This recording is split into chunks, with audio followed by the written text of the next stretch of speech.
तो good evening everyone, कैसे हो यार सभी लोग। आज I am back with another video और इस वीडियो में हम लोग बात करने वाले हैं ऑन काइनेमैटिक्स। काइनेमैटिक्स जो है दैट इज़ आवर नया चैप्टर जिसको हम स्टार्ट करने वाले हैं यार आज। तो यहाँ से हमारे जो फिजिक्स है उसकी शुरुआत एक्चुअली में हो रही है। अभी तक हम जो पढ़ते आ रहे थे वो तो मैथमेटिक्स था जिसको हम फिजिक्स में यूज़ करने वाले थे।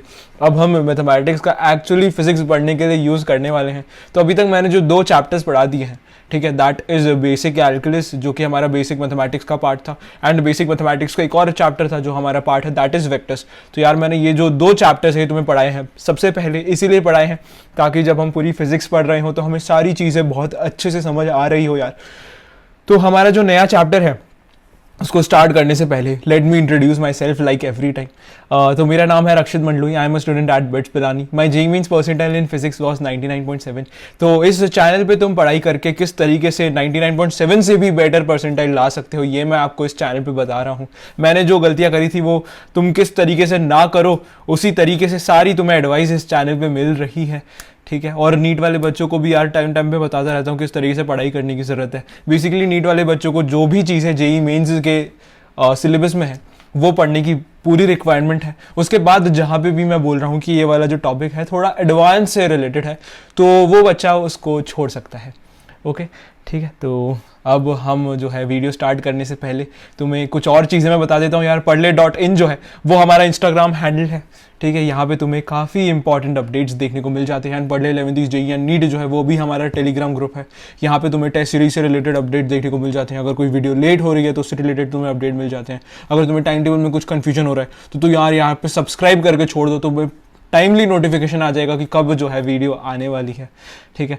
और इसी के साथ यार अगर YouTube चैनल को सब्सक्राइब नहीं करा है तो वो भी कर दो यार अभी फटाफट। और अगर तुम्हें ये वीडियो समझ आ रही है, पढ़ाने का तरीका अच्छा लग रहा है और जो भी है फिजिक्स में जो है इंटरेस्ट जो है वो बन रहा है तो यार तुम्हें क्या करना है, वीडियो को लाइक करना है, ठीक है। तो अब इसी के साथ यार पढ़ले.in जो है दैट इज आवर वेबसाइट। यहाँ पे तुम्हें बेस्ट क्वालिटी नोट्स अवेलेबल हो रहे होंगे, ठीक है। जिस चैप्टर्स में बोलते आ रहा था कि काइनेमैटिक्स से तुम्हें नोट्स मिलने वाले हैं यार वो चैप्टर आ चुका है और अब तुम्हारे लिए काइनेमैटिक्स के जो नोट्स है वो मोस्टली अनलॉक हो जाएंगे, ठीक है। तो तुम फटाफट पढ़ले.in पे जाओ और काइनेमैटिक्स के नोट्स जो है वो जाके देख लो। अगर तुम्हें नोट्स से मेरे लेक्चर पढ़ाने से पहले पढ़ के आ रहे हो तो that's and well and good, नहीं तो यार तुम इन नोट्स को जाके मेरे पढ़ाने के बाद जाके देख सकते हो, ठीक है। और इसी के साथ साथ पढ़ले.in पे एक जो बहुत ही खतरनाक सी चीज हो रही है that is our test series. यार हमने पूरी तरीके से बड़ी मेहनत करके यार तुम्हारे लिए हम India's most affordable test series लाए हैं जिसमें हमारा प्रॉफिट नहीं हो रहा है यार, तुम्हारा प्रॉफिट ज्यादा हो रहा है। और ये बेस्ट क्वालिटी के साथ साथ India's most affordable test series है, ठीक है। यहाँ पे तुम्हें जो क्वेश्चंस मिलेंगे those are handpicked by me and these are the most relevant question जो कि तुम्हारे एग्जाम पॉइंट ऑफ व्यू से काफी इंपॉर्टेंट होने वाले हैं, ठीक है। और इस टेस्ट सीरीज की जो फ्रीक्वेंसी है वो भी बहुत ज्यादा है यार। यहाँ पे तुम्हें हर हफ्ते एक नया टेस्ट देखने को मिल जाता है और उस हफ्ते में मैंने जो कुछ भी पढ़ा है वो तुम्हें उस टेस्ट सीरीज में देखने को मिल जाता है, ठीक है। सो ये जो चीज़ थी this was about our test series, ठीक है। अब इसके साथ यार अब हम हमारा जो टॉपिक है ऑफ काइनेमैटिक्स उसको शुरुआत करते हैं। और काइनेमैटिक्स की शुरुआत करने से पहले मैं तुम्हें समझाना चाहता हूँ कि काइनेमैटिक्स जो है वो एक्चुअली में होता क्या है, राइट। काइनेमैटिक्स में हम एक्चुअली में पढ़ने क्या वाले हैं, ओके। तो सबसे पहले यार हम नया चैप्टर स्टार्ट करने से पहले जो चीज़ करते हैं वो कर लेते हैं यार। बड़ी सुंदर सी हेडिंग जो है हम डाल देते हैं हमारी कॉपी में, तो यार वो कर लेते हैं। सबसे पहले सुंदर सी हेडिंग डाल लेते हैं, ठीक है, काइनेमैटिक्स, ठीक है। थोड़ी सुंदर सी डालने की मैंने कोशिश की है, ठीक है। तो ये जो काइनेमैटिक्स हमारा जो टॉपिक है इसमें हम क्या पढ़ने वाले हैं, ठीक है। इसमें हम लोग डील करेंगे, ठीक है, हम लोग डील करेंगे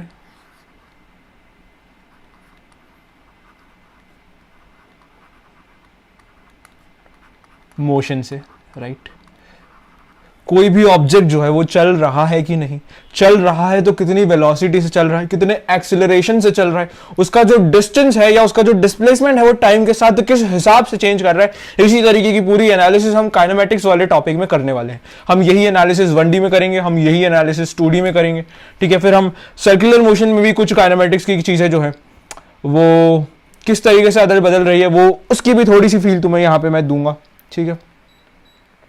तो यार यही सारा डिस्कशन जो है हम हमारे टॉपिक ऑफ काइनेमैटिक्स में बात करेंगे। हम लोग मोशन की पूरी एनालिसिस करने वाले हैं किसमें, काइनेमैटिक्स में। लेकिन यहां पर हम एक चीज के बारे में बात नहीं करेंगे। It deals with motion but not it's cause. यानी कि यहां पे हम काइनेमेटिक्स में उन सभी चीजों के बारे में बात करेंगे जो कि मोशन डिस्क्राइब करती है, राइट। लेकिन ये जो मोशन है ये हो किन चीजों की वजह से रहा है उसके बारे में हम बात नहीं करेंगे।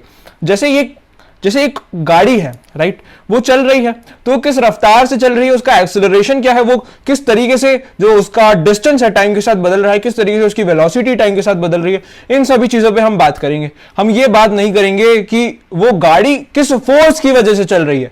फोर्स वगैरह की बात जो है इस चैप्टर में नहीं हो रही होगी। यहां पे हम मोशन के ऊपर पूरी एनालिसिस करने वाले हैं, ठीक है। तो हमने सबसे पहले समझ लिया कि काइनेमैटिक्स जो हमारा चैप्टर है उसमें हम पढ़ने क्या वाले हैं, ठीक है। अब काइनेमैटिक्स वाला जो चैप्टर है उसको पढ़ने से पहले मैं तुम्हें कुछ और फंडे जो है तुम्हारे क्लियर करना चाहता हूं। सबसे पहले मैं तुम्हें समझाना चाहता हूं कि रेस्ट एंड मोशन, ये दो चीजें क्या होती है। तुम्हें सुन के लग रहा होगा कि भैया कौन सी बड़ी बात है यार, रेस्ट और मोशन तो हमें पता है, अगर कोई चीज रुकी हुई है मतलब वो रेस्ट पे है, अगर कोई चीज चल रही है मतलब वो मोशन पे है, ठीक है। तो तुम बोलोगे कि रेस्ट एंड मोशन जो है दीज आर प्रॉपर्टीज ऑन जो चीज चल रही है नहीं चल रही है। जैसे कि अगर तुम बात कर रहे हो कि रक्षित भैया चल रहे हैं या रक्षित भैया रुके हुए हैं, ठीक है, तो रक्षित भैया चल रहे हैं या रक्षित भैया रुके हुए हैं, इस बात का सिर्फ और सिर्फ रक्षित भैया से ही फर्क पड़ता है। रक्षित भैया की मर्जी होगी तो वो चल लेंगे, रक्षित भैया की मर्जी होगी तो वो रुके हुए हैं, ठीक है। यानी कि रक्षित भैया क्या है, रक्षित भैया इज द ऑब्जेक्ट। लेकिन ऐसा नहीं है, ठीक है, ऐसा नहीं है। ये जो तुम सोचते आ रहे हो ये थोड़ी सी गलत चीज है, ठीक है। अब इसको तुम सोच के देखना, मैं एक बस में बैठा हुआ हूं, ठीक है, और मेरे साथ तुम में से एक मेरा स्टूडेंट है, वो भी मेरे साथ बस में बैठा हुआ है, ठीक है। तो मेरे साथ जो स्टूडेंट बैठा हुआ है इसका नाम मैं बोल देता हूँ राम, और एक श्याम नाम का स्टूडेंट है जो बस में नहीं बैठा हुआ है, बस के बाहर है, वो मुझे बस में छोड़ने आया है, ठीक है। अब जब श्याम मुझे बस में छोड़ने आया है और राम मेरे साथ बस में जा रहा है और अब बस चलने लगी है, ठीक है, तो राम क्या बोलेगा, राम बोलेगा कि रक्षित भैया तो रेस्ट पे हैं। लेकिन श्याम क्या बोलेगा, श्याम बोलेगा कि रक्षित भैया तो आगे चल गए। कैसे कैसे कैसे, समझ नहीं आएगा, फिर से समझाता हूं, डायग्राम बना के समझेंगे यार। ये हमारी बस है, राइट, यहां पे रक्षित भैया है और यहां पे रक्षित भैया का स्टूडेंट है, दैट इज राम। ये है राम और ये कौन है, रक्षित। और इसी के साथ साथ जो हमारा प्लेटफॉर्म, बस का प्लेटफॉर्म नहीं होता, बस स्टॉप जो था, वहां पे श्याम हमको छोड़ने आया था, ठीक है। फिर क्या हुआ, श्याम ने जैसे ही हमें छोड़ा ये बस जो है आगे की तरफ चल गई। अब बस जैसे ही आगे की तरफ चली तो राम बोलेगा कि रक्षित भैया तो रेस्ट पे है, राम के लिए आगे वाली सीट पे बैठा हुआ हूं, ठीक है। अब बस यहां से लेके, मान लेते हैं बस बॉम्बे से लेके दिल्ली गई, तो जब बस बॉम्बे से लेके दिल्ली गई, मैं तो राम के लिए हमेशा उसकी सामने वाली सीट पे ही बैठा था, यानी कि मैं राम के लिए हमेशा रेस्ट पे था, ठीक है। लेकिन श्याम के लिए तो मैं मोशन पे था। तो अभी तक मुझे क्या लग रहा था, रक्षित भैया रेस्ट पे है या मोशन पे है, ये बात सिर्फ और सिर्फ रक्षित भैया पे डिपेंड करती है। लेकिन नहीं यार, अब मैंने तुम्हें बता दिया कि रक्षित भैया रेस्ट पे है या मोशन पे है, ये बात इस पे भी डिपेंड करेगी कि उन्हें देख जो रहा है वो कहां पर है, वो रक्षित भैया के साथ ही बस में है या फिर रक्षित भैया के बस के बाहर श्याम की तरह जगह से देख रहा है, ठीक है। तो यहां पे रक्षित भैया क्या है, रक्षित भैया क्या है, रक्षित भैया हमारे हैं ऑब्जेक्ट, ऑब्जेक्ट, ऑब्जेक्ट, राइट, जिसकी हमें एनालिसिस करनी है कि वो जो ऑब्जेक्ट है वो मोशन में है कि रेस्ट में है। और यहां पे श्याम और राम क्या है, ये हमारे ऑब्जर्वर्स हैं। तो अब हमने क्या समझ लिया, मैंने तुम्हें ये एग्जांपल देके क्या समझाने की कोशिश करी है, मैंने तुम्हें इस एग्जांपल से ये समझाने की कोशिश करी है कि जो हमारा रेस्ट एंड मोशन है वो ऑब्जेक्ट पे ही डिपेंड नहीं करता, वो उसके साथ साथ ऑब्जर्वर जो है हमारा उस पर भी डिपेंड करता है कि वो ऑब्जर्वर है कहां पे, वो किस फ्रेम से हमें देख रहा है, राइट। कंफ्यूज करने की कोशिश नहीं करूंगा, रिलेटिव वाले पार्ट में जो फ्रेम वाली चीज है तुम्हें और अच्छे समझ में आएगी। बेसिकली यहां पे दो फ्रेम की बात हो रही है, एक श्याम वाली फ्रेम और एक राम वाली फ्रेम, राइट, ठीक है। थोड़ा सा तुम्हें फील आ रही होगी, अगर नहीं आ रहा है समझ तो इसको हम रिलेटिव में और अच्छे से समझ आएंगे। लेकिन तुम्हें अभी ये बात समझ आनी चाहिए कि जो रेस्ट एंड जो मोशन वाली चीज है, राइट, ये दो चीजों पे डिपेंड करती है। A body is in rest और it's in motion depends on two things. First क्या है, फर्स्ट क्या है कि हमारा ऑब्जेक्ट जो है वो क्या है, एंड सेकंड जो है हमारा ऑब्जर्वर जो है उस पर भी डिपेंड करेगा कि हमारा जो ऑब्जेक्ट है वो रेस्ट पे है कि मोशन पे है। ठीक है, तो आई होप तुम्हें थोड़ी सी चीज़ें समझ में आई है। यहाँ पे मैंने एग्जांपल दे के तुम्हें थोड़ी चीज़ें एक्सप्लेन करने की जो है कोशिश करी है। यहाँ पे हम बोल सकते हैं कि rest and motion are the property of object and observer. ठीक है, rest and motion is not only the property of object, rest and motion जो है वो ऑब्जेक्ट और ऑब्जर्वर दोनों की ही प्रॉपर्टी होती है यार। ठीक है, तो अब ये तुम्हें जो है कंसेप्ट थोड़ा सा समझ आ गया है, नहीं समझ आया क्या?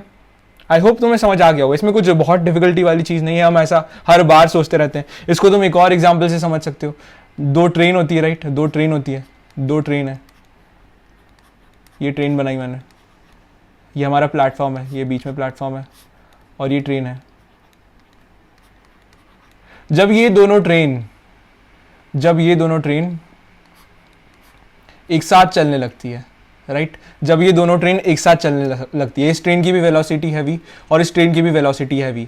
ठीक है, अब यहाँ पे बैठे हैं रक्षित भैया। ये कौन है? रक्षित। और अब रक्षित भैया का जो स्टूडेंट है वो इस ट्रेन में बैठा है, राइट। ये कौन है? राम। और रक्षित भैया का एक और स्टूडेंट यहाँ पे प्लेटफॉर्म पे उन्हें छोड़ने आया है, ये कौन है? श्याम। ठीक है, तो अब राम जो है वो v से आगे बढ़ रहा है और रक्षित भैया जो है वो भी v से आगे बढ़ रहे हैं। ठीक है, तो कुछ कुछ इस तरीके से दोनों आगे बढ़ रहे हैं, कुछ कुछ इस तरीके से दोनों आगे बढ़ रहे हैं।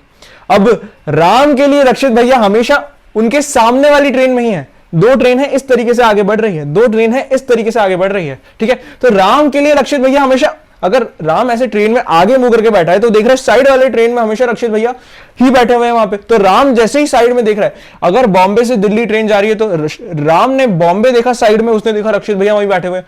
ठीक है, तो क्या हो रहा है यहाँ पे? राम के साथ साथ ही रक्षित भैया आगे जा रहे हैं, तो राम के रिस्पेक्ट में रक्षित भैया की वेलोसिटी क्या हो गई? 0 हो गई। ठीक है, क्योंकि राम देख रहा है रक्षित भैया हमेशा उसके साइड में ही बैठे हुए हैं, वो उसके लिए तो हिल ही नहीं रहे हैं। ठीक है, लेकिन श्याम बोलेगा रक्षित भैया तो v वेलोसिटी से जा रहे हैं। ठीक है, तो यहां पे फिर से देख सकते हैं कि हम किस तरीके से ऑब्जेक्ट जो है मोशन में है या रेस्ट में है वो हमारे जो ऑब्जर्वर है उस पर डिपेंड करता है। श्याम के लिए मैं v वेलोसिटी से जा रहा हूं, लेकिन अगेन राम के लिए मैं रेस्ट पे हूं। ठीक है, और मेरे लिए और राम के लिए, राइट, मेरे लिए और राम के लिए हम क्या देखेंगे? हम देखेंगे कि जो श्याम है वो पीछे जा रहा है। यही तो होता है यार, हम जब ट्रेन में जाते हैं तो हम बोलते हैं कि हाँ हम अगले स्टेशन में पहुंचने वाले हैं, हमारा जो पिछला स्टेशन था वो पीछे छूट गया। ठीक है, तो ऐसा हम क्यों बोलते हैं? क्योंकि हम जब ट्रेन में जाते हैं, हम जब ट्रेन में आगे की तरफ बढ़ते हैं, तब हम जब खिड़की के बाहर देखते हैं तो हम ऐसा देख रहे होते हैं कि बाकी सारी चीजें पीछे की तरफ जा रही है। ठीक है, तो ऐसा क्यों होता है? क्योंकि अब हम जब ट्रेन में बहुत बैठ चुके हैं तो अगर हमारी वेलोसिटी v है तो हमारे रिस्पेक्ट से जो बाहर की चीजें हैं उनकी वेलोसिटी नेगेटिव v हो जाती है। ठीक है, तो यहाँ पे तुम्हें थोड़ी सी और हिंट देने की मैंने कोशिश करी है रिलेटिविटी की, थोड़ा तुम्हारा दिमाग खुल रहा हो काइनेमैटिक्स में हमें किस तरीके से सोचना है। ऐसे रिलेटिविटी को यूज करके ही मोस्टली अच्छे सवाल जो है वो बन रहे होते हैं, इसलिए अभी स्टार्टिंग से ही मैंने तुम्हें थोड़ा सा जो है तुम्हारे दिमाग पे जोर डालने के लिए कहा गया है। आई होप ये तो काफी बेसिक सी चीजें होती है यार, बच्चे काफी फटाफट समझ जाते हैं, तो आई होप तुम भी ये सारी चीजें फटाफट से समझ गए होंगे। ठीक है, अब हम हमारा जो टॉपिक है उसको स्टार्ट करते हैं। अभी तक तो मैं तुम्हें सब सिर्फ रेस्ट और मोशन ही समझा रहा था। ठीक है, ये सारे कंसेप्ट भी बहुत इंपॉर्टेंट होते हैं यार, बच्चों के बनते ही नहीं है और फिर बाद में जाके वो गलती करते हैं, इसलिए बेटर होता है कि शुरू में ही जो ये कंसेप्ट है उनको बहुत अच्छी तरीके से समझा दिए जाए। ठीक है, अब हम बात करेंगे कि हमारे जो पोजिशन है ये क्या चीज़ है, राइट। तो इसकी तुम डेफिनेशन लिख सकते हो, it is a vector which tells the location of the object with respect to observer। ठीक है, ये एक वेक्टर है जो कि हमें लोकेशन बता रहा है किसकी? ऑब्जेक्ट की, विद रिस्पेक्ट टू क्या? ऑब्जर्वर। ठीक है, तो अगर मेरा जो ऑब्जर्वर है, ऑब्जर्वर कौन? जो उस ऑब्जेक्ट को देख रहा है, वो यहां पे खड़ा है, ये क्या है? मेरा ऑब्जर्वर। और ये जो है ये क्या है? मेरा ऑब्जेक्ट। ठीक है, तो ऑब्जर्वर जहां पे होता है वहीं पर हम हमारी एक्सेस बना देते हैं। क्यों? ताकि हमारी जो कहानी है वो आसान हो जाए। ऑब्जर्वर ही चीजों को ऑब्जर्व करेगा। अब वो जिस तरीके से ऑब्जर्व कर रहे हैं हम वहीं पर अगर एक्सेस बना देंगे तो हमारी काफ़ी सारी समस्या जो है वो आसान हो जाएगी। इसलिए हम हमेशा जहां पर ऑब्जर्वर होता है वहां पर हम जो एक्सेस बनाने वाले हैं उसका ओरिजिन मान लेते हैं। ठीक है, ये कुछ चीज़ है जो तुम अब याद रख सकते हो। ऐसा हमने क्यों किया? ताकि हमारी जो कठिनाइयां हैं प्रॉब्लम को सॉल्व करने में वो आसान होती जाए। अब भैया कठिनाइयां आसान कैसे हो रही है वो तो यार मैं तुम्हें जब प्रॉब्लम आएगी तभी समझा पाऊंगा। ठीक है, तो ये हमारा ऑब्जर्वर है। तो यहाँ पे हम ऑब्जर्वर को बिठा देते हैं एक एक्सेस पे। ये मेरी वाई एक्सेस, ये मेरा एक्स एक्सेस, और ये क्या है मेरा जहाँ पे ऑब्जर्वर खड़ा है, that is my origin. Okay, अब क्या बोल रहा है? पोजीशन वेक्टर क्या है? Position vector is a vector which tells the location of the object with respect to observer. ठीक है, तो ये वेक्टर हमें क्या बताना चाहिए? It has to tell us the position of the object with respect to observer. ठीक है, तो ये जो ऑब्जेक्ट है एक वेक्टर है, पोजीशन वेक्टर, जिसका जो टेल है वो ऑब्जर्वर पे होता है और जिसका जो हेड है वो हमारे ऑब्जेक्ट पे होता है। राइट, ठीक है, तो इस तरीके से हमारे ऑब्जर्वर और ऑब्जेक्ट को जो वेक्टर कनेक्ट करता है वो होता है हमारा पोजीशन वेक्टर। किस तरीके से? कि उसकी जो टेल है वो हमारे ऑब्जर्वर पे होती है, एंड उसका जो हेड होता है वो हमारे ऑब्जेक्ट पे होता है। ठीक है, ये क्या हो गया? ये हो गया हमारा पोजीशन वेक्टर। बड़ा ही इंट्यूटिव सी चीज थी, तुम समझ पा रहे थे। हमें पोजीशन डिफाइन करनी थी भैया एक ऑब्जेक्ट की। ठीक है, अब उसकी पोजीशन हम कैसे डिफाइन करें? उसकी पोजीशन मैं मुंबई से डिफाइन करूं कि दिल्ली से डिफाइन करूं कि मार्स से डिफाइन करूं? ठीक है, तो मैंने बोल दिया उसकी पोजीशन में किसी भी ऑब्जर्वर से डिफाइन कर देता हूं। अब ये ऑब्जर्वर कहीं भी हो सकता है। ठीक है, तो मैंने उस ऑब्जर्वर को लिया और उस ऑब्जर्वर की जो ऑब्जर्वर जहां पे था वहां पे मैंने मेरा जो पोजीशन वेक्टर था उसकी टेल रख दिया, और मेरा जो पोजीशन वेक्टर का जो हेड था वो मैंने कहां पर रख दिया? जहां पे मेरा ऑब्जेक्ट था। ठीक है, तो आई होप तुम्हें ये चीज जो है थोड़ी सी समझ आई होगी। ठीक है, और अब इसके बारे में कुछ बात कर लेते हैं। तो पोजीशन क्या हो गई? हमारी वेक्टर क्वांटिटी हो गई, ऑब्वियसली वेक्टर क्वांटिटी हो गई। और ये वेक्टर की डायरेक्शन क्या हो गई? वेक्टर की direction is from the observer towards the object. Vector की डायरेक्शन क्या है? From the observer towards the object. क्यों? क्योंकि ऑब्जर्वर पे क्या है? वेक्टर की टेल है, एंड ऑब्जेक्ट पे क्या है? वेक्टर का हेड है। ठीक है, और चूंकि ये जो पोजीशन है, पोजीशन वेक्टर जो है ये लेंथ से रिलेटेड है, इसलिए इसकी जो एसआई यूनिट है वो क्या हो जाएगी? हमारी मीटर्स। ठीक है, आई होप तुम्हें पोजीशन के बारे में सारी चीजें समझ में आ गई हैं। ठीक है, अब हमने पोजीशन के बारे में समझ लिया। अब इसके बाद हम किस बारे में समझते हैं? ठीक है, काफी बच्चों को समझ आ गया होगा इसके बाद हम बात करेंगे डिस्प्लेसमेंट की।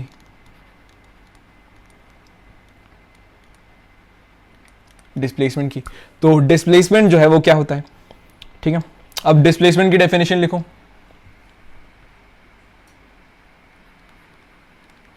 Displacement is change in position vector. ठीक है, तो पोजीशन वेक्टर में जो चेंज हो रहा है वो ही मेरा डिस्प्लेसमेंट वेक्टर है। ठीक है, यानी कि पोजीशन वेक्टर में चेंज क्या होता है? पोजीशन वेक्टर में चेंज यानी कि डेल्टा पी। पोजीशन वेक्टर में चेंज यानी कि डेल्टा पी, और डेल्टा पी क्या होता है? P final minus P initial, यानी कि final position vector minus initial position vector ही मुझे क्या मिल जाएगा? डिस्प्लेसमेंट मिल जाएगा। राइट, ठीक है, तो इसको हम थोड़ा ग्राफिकली समझने की कोशिश करते हैं। ग्राफिकली कुछ कैसा दिख रहा होगा हमें? सबसे पहले हमारी एक्सिस बना देते हैं। इस एक्सिस की ओरिजिन पे कौन होता है हमारा? इस एक्सिस की ओरिजिन पे कौन होता है हमारा? बताओ यार, इस एक्सिस की ओरिजिन पे कौन होता है हमारा? ऑब्जर्वर होता है। यहाँ पे हमारा ऑब्जर्वर है। ये कौन है? व्हाइट डॉट हमारा ऑब्जर्वर है। ठीक है, अब हमारा जो ऑब्जेक्ट है वो सबसे पहले हम मान लेते हैं यहाँ पे था। राइट, सबसे पहले ये उसकी है पी इनिशियल। ठीक है, तो पी इनिशियल को रिप्रेजेंट करने वाला वेक्टर क्या होगा? Position vector is nothing but a vector which joins हमारा जो ऑब्जर्वर है वहां पे उसकी क्या होती है? वहां पे उसकी टेल होती है, एंड जहां पे हमारा ऑब्जेक्ट होता है वहां पे क्या होता है? उसका हेड होता है। तो एक वेक्टर बना लेंगे यार उस तरीके का। ये क्या हो गया? मेरा पी इनिशियल वेक्टर। ठीक है, अब मान लेते हैं ये जो ऑब्जेक्ट है ये कुछ मोशन करके यहां पे आ गया। अब जब ये यहां पे आएगा तो एक नया पोजीशन वेक्टर यहां पे फाइनली हमें डिफाइन करना होगा, जिसको हम बोल देते हैं P F, that is our final position vector. P F जो कि क्या है? हमारा फाइनल पोजीशन वेक्टर। ठीक है, अब फाइनल पोजीशन वेक्टर को हम कैसे डिफाइन करेंगे? फाइनल पोजीशन वेक्टर क्या हो जाएगा हमारा? पोजीशन वेक्टर क्या होता है? हमारे ऑब्जर्वर क्या होता है, ऑब्जर्वर पे क्या होती है हमारे वेक्टर की टेल होती है, और जो हमारा ऑब्जेक्ट होता है वहां पे क्या होता है, हमारा हेड होता है। अब हमारा ऑब्जेक्ट यहाँ पे है क्या, नहीं यहाँ पे, तो इसलिए यहाँ पे उसका हेड आ जाएगा, ठीक है, फाइनल पोजीशन पे, और उसकी जो टेल है वो हमारे ऑब्जर्वर पे रहेगी, ठीक है। तो ये क्या मिल गया मुझे, पी फाइनल, और ये क्या मिल गया मुझे, पी इनिशियल। तो मैंने इनिशियल और फाइनल पोजीशन वेक्टर ड्रॉ करना सीख लिया, ठीक है। अब मैं देखूंगा कि डिस्प्लेसमेंट वेक्टर जो है वो किस तरीके का हमें दिख रहा होगा। तो डिस्प्लेसमेंट वेक्टर मैंने क्या बोला, displacement vector is the change in position vector, यानी कि अगर मैं डिस्प्लेसमेंट वेक्टर को बोलूं एस, तो S is nothing but P final minus P initial, right. अब इसको थोड़ा मैनिपुलेट करके लिखो यार, अगर मैं पी इनिशियल में एस ऐड कर दूं तो मुझे पी फाइनल मिलेगा। अब ग्राफिकली देखो, अगर मैं पी इनिशियल में एस ऐड कर दूं तो मुझे पी फाइनल मिल जाएगा। Triangle law of vector addition यहां पे भैया ने लगा दिया, ठीक है।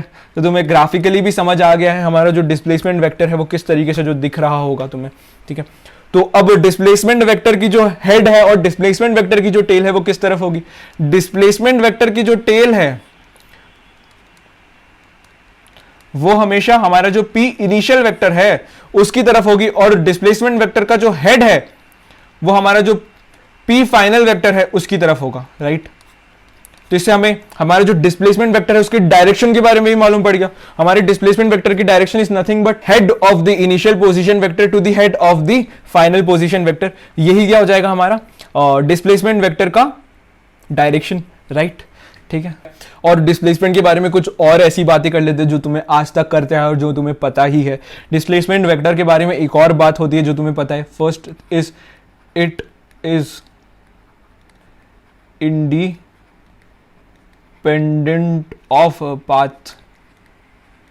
हमारा जो डिस्प्लेसमेंट वेक्टर है वो पाथ के इंडिपेंडेंट होता है, that is only dependent on our initial position vector and our final position vector, ठीक है।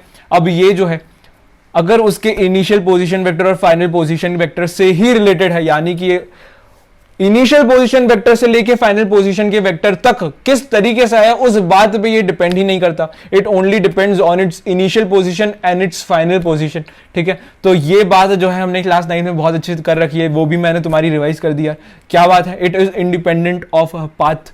ये is this displacement is nothing but the shortest distance is the shortest distance। Displacement का magnitude क्या होता है, डिस्प्लेसमेंट का magnitude is nothing but the shortest distance between initial position vector and final position vector. यही क्या होता है हमारा डिस्प्लेसमेंट वेक्टर। और इसकी डायरेक्शन क्या होती है, इसकी direction is nothing but from the head of initial position vector to the head of final position vector, ठीक है। इसकी टेल जो है वो हमारे इनिशियल पोजीशन वेक्टर के हेड पे होती है और इसका जो हेड है वो हमारे फाइनल पोजीशन वेक्टर के हेड पे होता है। अगर ये सारे कॉम्प्लिकेटेड वर्ड समझ नहीं आ रहे लेकिन ये डायग्राम समझ में आ रहा है, यानी कि तुम्हें सब कुछ समझ में आ चुका है, ठीक है। अब हम डिस्टेंस ट्रैवल की बात कर लेते हैं। तो जिस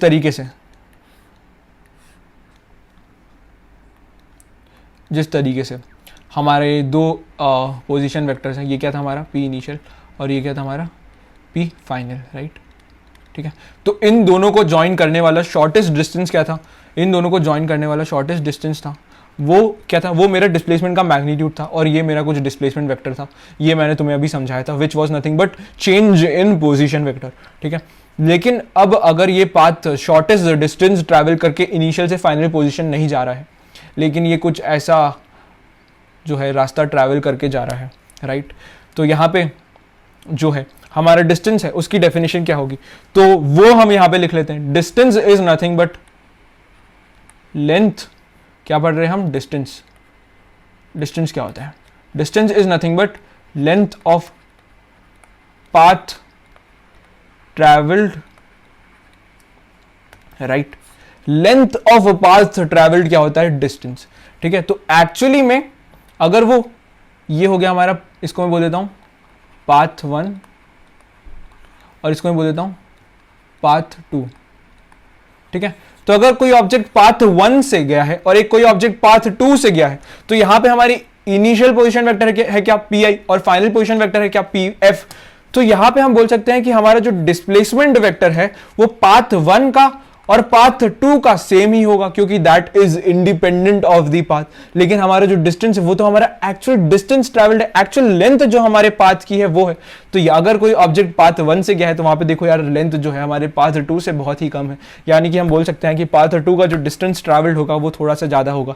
ठीक है, अगेन ये सारी बातें तुम क्लास 9 में कर रखे हो, लेकिन मैंने तुम्हें फिर से एक्सप्लेन कर दी है। ठीक है, अब यहाँ पे एक और जो चीज हम आज तक पढ़ते आए हैं, that is nothing but distance traveled is always greater than or equal to displacement। ठीक है, अगर ये जो दो पाथ हैं तो इनके बीच में जो शॉर्टेस्ट डिस्टेंस ट्रैवल पॉसिबल होता है वो ही मेरे डिस्प्लेसमेंट का मैग्नीट्यूड होता है। ठीक है, यहां पे मैं क्या कंपेयर कर रहा हूं, डिस्प्लेसमेंट का मैग्नीट्यूड कंपेयर कर रहा हूं। ठीक है, वेक्टर्स और स्केलर्स को हम कंपैरिजन में नहीं ला सकते हैं। मैं हमेशा जब भी वेक्टर्स और स्केलर्स को कंपेयर कर रहा हूँ तभी मैं वेक्टर्स के मैग्नीट्यूड की बात कर रहा हूँ। ठीक है, तो ये हमारा पॉइंट है ए और ये हमारा पॉइंट है बी, राइट। तो इनके बीच में जो मेरा डिस्टेंस ट्रैवल्ड है वो कुछ भी हो सकता है, राइट, कुछ भी हो सकता है। इस तरीके से कुछ मेरा जो पाथ है मैं वो ले सकता हूँ, राइट। तो इसकी जो लेंथ है वो मेरा डिस्टेंस ट्रैवल्ड हो जाएगा। ठीक है, तो मिनिमम लेंथ क्या पॉसिबल है, मिनिमम लेंथ जो पॉसिबल है that is the shortest distance जो कि ए एंड बी के बीच में है, वही मेरा डिस्प्लेसमेंट होता है। यानी कि मैं इस तरीके से बोल सकता हूँ कि जो मेरा डिस्टेंस है वो हमेशा मेरा डिस्प्लेसमेंट के मैग्नीट्यूड से हमेशा ज्यादा आ रहा होगा। ठीक है, तो यहाँ पे हमने ये वाला पार्ट जो है वो भी समझ लिया। तो अब हम बात कर लेते हैं कि हमारी जो एवरेज वेलोसिटी होती है वो क्या चीज़ होती है यार। Average velocity, right, average velocity जो है वो क्या चीज़ होती है। तो एवरेज वेलोसिटी की डेफिनेशन लिखो यार, rate of change of position, यही क्या होती है हमारी average velocity, right. Rate of change of position क्या होती है हमारी एवरेज वेलोसिटी। अभी तक हमने क्या देखा था, change of position. Change of position क्या था, चेंज ऑफ पोजीशन था डिस्प्लेसमेंट। लेकिन जैसे ही हम डिस्प्लेसमेंट जो होता है हमारा जो डिस्प्लेसमेंट था एस, वो होने में कितना टाइम लगा उससे जब हम उसे डिवाइड कर लेते हैं। ठीक है, जब हम डिस्प्लेसमेंट को उसको होने में कितना टाइम लगा उससे डिवाइड कर लेते हैं तो हमें एवरेज वेलोसिटी मिल जाती है। ठीक है, और डिस्प्लेसमेंट क्या था, displacement was nothing but change in position vector. तो चेंज इन पोजीशन वेक्टर को मैं कैसे लिख सकता हूं, उसको मैं लिख सकता हूं डेल्टा पी अपॉन में delta T. Change in position vector को मैंने डेल्टा पी से लिखा, राइट। तो यहां पे मुझे जो मेरा वेलोसिटी वेक्टर है वो क्या मिल गया, एवरेज वेलोसिटी वेक्टर, वो मुझे मिल गया delta P upon delta T. तो ये जो है मैंने समझ लिया एवरेज वेलोसिटी जो है वो क्या चीज होती है, राइट। तो इसको भी हम थोड़ा ग्राफिकली समझ लेते हैं। ये मेरी वाई एक्सिस है, ये मेरी एक्स एक्सिस है, ये मेरा इनिशियल पोजीशन वेक्टर है, राइट, और ये मेरा फाइनल पोजीशन वेक्टर है। ठीक है, जब इनिशियल पोजीशन पे था, राइट, जब मैं इनिशियल पोजीशन पे था मेरी, तो मेरा जो टाइम था वो क्लॉक पे क्या था, टी आई था। और जब मैं फाइनल पोजीशन पे आया तब घड़ी में जो टाइम था वो क्या हो गया था, that was T F, right. तो यहाँ पे मैं क्या बोल सकता हूँ, यहाँ पे मेरी जो एवरेज वेलोसिटी है वो क्या है, that is nothing but P F minus P I upon में T F minus T I, right. ठीक है, तो यहाँ पे क्या हो रहा है, यहाँ पे टी एफ और टी आई तो क्या है, these is nothing but a scalar quantity. P F क्या है, P F is a vector quantity, P I क्या है, वो भी एक वेक्टर क्वांटिटी है, राइट। तो ऊपर जो है हमें वेक्टर्स को सब्ट्रैक्ट करके एक वेक्टर ही मिल रहा होगा और नीचे डिवाइड हम अगर उसे एक स्केलर से कर रहे हैं तो हमें जो आंसर मिल रहा है हमारा that is our average velocity, वो भी एक वेक्टर क्वांटिटी ही है। ठीक है, ठीक है, तो ये भी क्या होती है हमारी वेक्टर क्वांटिटी, वेक्टर क्वांटिटी। ठीक है, तो अभी तक हमने जितनी भी चीजें पढ़ी हैं डिस्टेंस को छोड़ के वो सारी चीजें वेक्टर है। एक बार बता दो यार कौन सी थी भैया। पोजीशन क्या थी हमारी, वेक्टर क्वांटिटी। फिर चेंज इन पोजीशन क्या था हमारा, डिस्प्लेसमेंट, वो भी क्या है, वेक्टर क्वांटिटी। और उसके बाद चेंज इन पोजीशन जो है हम कर रहे हैं, लेकिन यहां पे अब हम बात कर रहे हैं rate of change of position की, तो ये क्या हो जाता है हमारा एवरेज वेलोसिटी, और ये भी क्या है, एक वेक्टर क्वांटिटी, राइट। लेकिन जो डिस्टेंस है हमारा that was a scalar quantity. ठीक है, which was the original length of a path travelled. ठीक है, तो यार तुम्हें बार बार मैंने बोल के किस तरीके से अभी यहाँ ही चीज़ें याद करा दी है। तो अगर ये जो तरीका है अच्छा लग रहा है एंड एफर्ट्स जो है पसंद आ रहे हैं, तो तुम्हें क्या करना है, वीडियो को लाइक करना है, चैनल को सब्सक्राइब करना है। ठीक है, ये सब चीज़ें मैं बार बार नहीं बोलूँगा, बट यार ठीक है, फिर भी बीच बीच में याद दिला दूंगा। ओके, तो अब हमने जो एवरेज वेलोसिटी है उसके बारे में समझ लिया। अच्छा, एवरेज वेलोसिटी की यूनिट क्या होगी? एवरेज वेलोसिटी की यूनिट क्या होगी? ऊपर क्या आ रहा है? डिस्प्लेसमेंट। नीचे क्या आ रहा है? Time taken for that displacement to happen, right. तो ऊपर अगर डिस्प्लेसमेंट आ रहा है तो उसकी यूनिट क्या होती है? मीटर। और नीचे क्या आ रहा है? Time taken for that displacement to happen. तो टाइम टेकन की यूनिट क्या होगी? That will be seconds, SI unit, right. तो हमारी वेलोसिटी की ऐसा यूनिट क्या हो जाएगी? That will be metre per second, right. I know यार, तुम लोग ये सारी चीजें बचपन से पढ़ते आए, लेकिन ये सब तुम्हें फिर से बताना बहुत जरूरी है, क्योंकि थोड़ी सी भी अगर मिसअंडरस्टैंडिंग तुम्हें बचपन में थी तो यहाँ पे आके पूरी तरीके से मैं हटा देना चाहता हूँ। ठीक है, और इसके बाद यार तुम अगर डाउट्स पूछना चाहते हो तो प्लीज यार मेरी इंस्टाग्राम आईडी पे डाउट्स मत पूछा करो, मैं वहां पे रिप्लाई नहीं करूंगा। तुम यहाँ पे यूट्यूब के कमेंट सेक्शन में डाउट पूछो यार, मैं यहाँ पे बिल्कुल तुम्हारा रिप्लाई जो है कर रहा हूँ। ठीक है, अब हम बात करेंगे इंस्टेंटेनियस वेलोसिटी की। ठीक है, अभी तक हमने क्या क्या चीज़ देख ली है? फिर से हमने पोजीशन देखा, हमने डिस्प्लेसमेंट देखा, हमने डिस्टेंस देखा, हमने एवरेज वेलोसिटी देखा। अब हम इंस्टेंटेनियस वेलोसिटी पढ़ेंगे। ये सारी चीज़ों के बारे में थोड़ी थोड़ी फीलिंग मैंने जब मैं तुम्हें डिफरेंशिएशन पढ़ा रहा था तभी दी थी यार, आज के दिन के लिए दी थी। जिन्होंने वो फीलिंग ले ली है उन्हें बहुत मज़ा आ रहा होगा, अभी और मज़ा आने लगेगा। जिन्होंने वो फीलिंग नहीं ली थी यार, फटाफट जाके वीडियो देख के आओ। ठीक है, तो अब हम बढ़ेंगे इंस्टेंटेनियस velocity. ओके, तो इंस्टेंटेनियस वेलोसिटी क्या होती है? Instantaneous velocity is a velocity eight an instant. Velocity at an instant.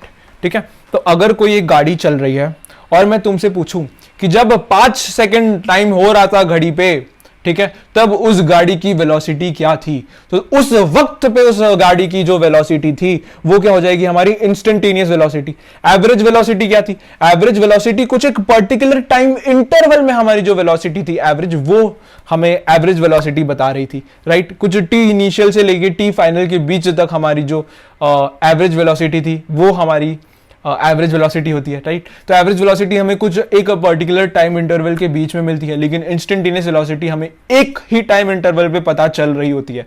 ठीक है, एवरेज वेलोसिटी पे हम टी इनिशियल टी फाइनल के बारे में बात करते हैं, लेकिन इंस्टेंटेनियस वेलोसिटी पे हम एक ही इंस्टेंट पे एक ही टाइम पे बात कर रहे होंगे। यानी कि मेरे समझदार बच्चे समझ गए, जब ऐसा होता है तो किसके बारे में बात आती है? तो हम डिफरेंशिएशन के बारे में बात करते हैं। मैंने थोड़ा सा तुम्हें बता ही दिया था, लेकिन आज जो है फिर से जो है चर्चा हो ही जाए। ठीक है, तो हमारी एवरेज वेलोसिटी क्या होती है? That is nothing but delta P upon में डेल्टा टी। ठीक है, अब जब ये डेल्टा जी टी जो है, जो हमारा टाइम इंटरवल है, हमारा जो टाइम इंटरवल है दैट टेंड्स टुवर्ड्स जीरो, तो हमारा वेलोसिटी का फॉर्मूला क्या होता है? हमारा वेलोसिटी का फॉर्मूला हो जाता है D P upon D T, और यही क्या होती है हमारी? This is nothing but instantaneous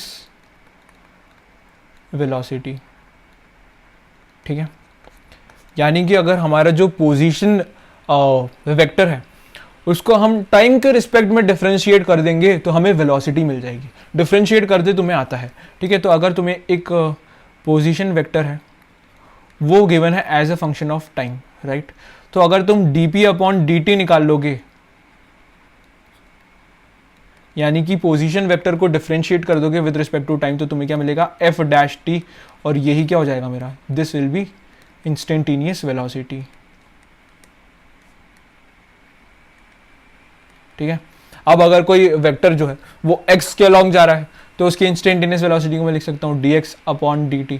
similarly अगर कोई पार्टिकल y के अलॉन्ग जा रहा है तो उसकी इंस्टेंटेनियस वेलोसिटी को मैं लिख सकता हूँ dy अपॉन dt। एंड अगर कोई पार्टिकल z एक्सिस के अलॉन्ग जा रहा है तो इसकी इंस्टेंटेनियस वेलोसिटी को मैं लिख सकता हूँ dz अपॉन dt। ठीक है, तो यहाँ पे इंस्टेंटेनियस वेलोसिटी क्या है? Instantaneous velocity is a velocity at a particular instant. वो हम कैसे निकालते हैं? हमें अगर position vector as a function of time given है और उसको हम डिफरेंशिएट कर देंगे तो हमें क्या मिलेगा? हमें मिलेगी instantaneous velocity as a function of time. उस पर हम टाइम की कुछ वैल्यू रख देंगे, t इक्वल टू 1 रख देंगे, तो मुझे मिल जाएगा t इक्वल टू 1 पे उस पार्टिकल की क्या जो है उस इंस्टेंट पे क्या वेलोसिटी थी, ठीक है। तो तुम्हें इंस्टेंटेनियस वेलोसिटी के बारे में भी मैंने जो है चीज़ें थोड़ी सी समझा दी है। जब हम प्रॉब्लम्स करेंगे तुम्हें और क्लैरिटी आने वाली है यार, तो बिल्कुल चिंता मत करो, ठीक है। तो अब मैं तुम्हें ग्राफिकली समझाने की कोशिश करता हूँ कि हमारी जो एवरेज वेलोसिटी होती है एंड हमारी जो इंस्टेंटेनियस वेलोसिटी होती है वो ग्राफिकली किस तरीके से रिलेटेड है, राइट।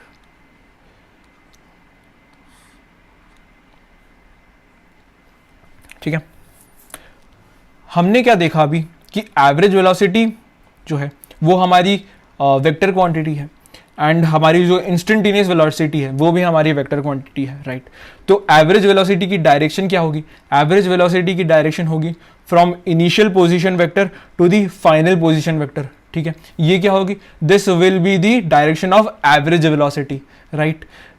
क्यों? क्योंकि average velocity is nothing but change in position vector with respect to time.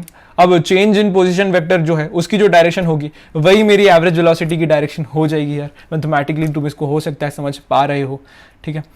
अब इंस्टेंटेनियस वेलोसिटी की डायरेक्शन क्या होगी, दैट्स द रियल क्वेश्चन। लेकिन जिन्होंने वो बेसिक मैथमेटिक्स वाली प्लेलिस्ट देखी है उनको तो तुरंत समझ आ गया है, उनको तुरंत समझ आ गया है। उनको पता है जब हम डिफ्रेंशिएट करते हैं किसी चीज़ को, राइट, जब हम डिफ्रेंशिएट करते हैं किसी चीज़ को तो वो जो हमें क्वांटिटी मिलती है, राइट, किसी चीज़ को डिफ्रेंशिएट करने पे हमें जो क्वांटिटी मिलती है वो उस पॉइंट पे जो स्लोप होती है वो रिप्रेजेंट करती है, ठीक है। तो इंस्टेंटेनियस वेलोसिटी की तुम्हें मैंने हिंट दी है क्या डायरेक्शन हो सकती है। अब तुम मुझे बताना अगर मैं पॉइंट ए से पॉइंट बी तक कुछ ऐसा रास्ता लेके गया हूँ, ठीक है, मैं पॉइंट ए से पॉइंट बी तक कुछ ऐसा रास्ता लेके गया हूँ।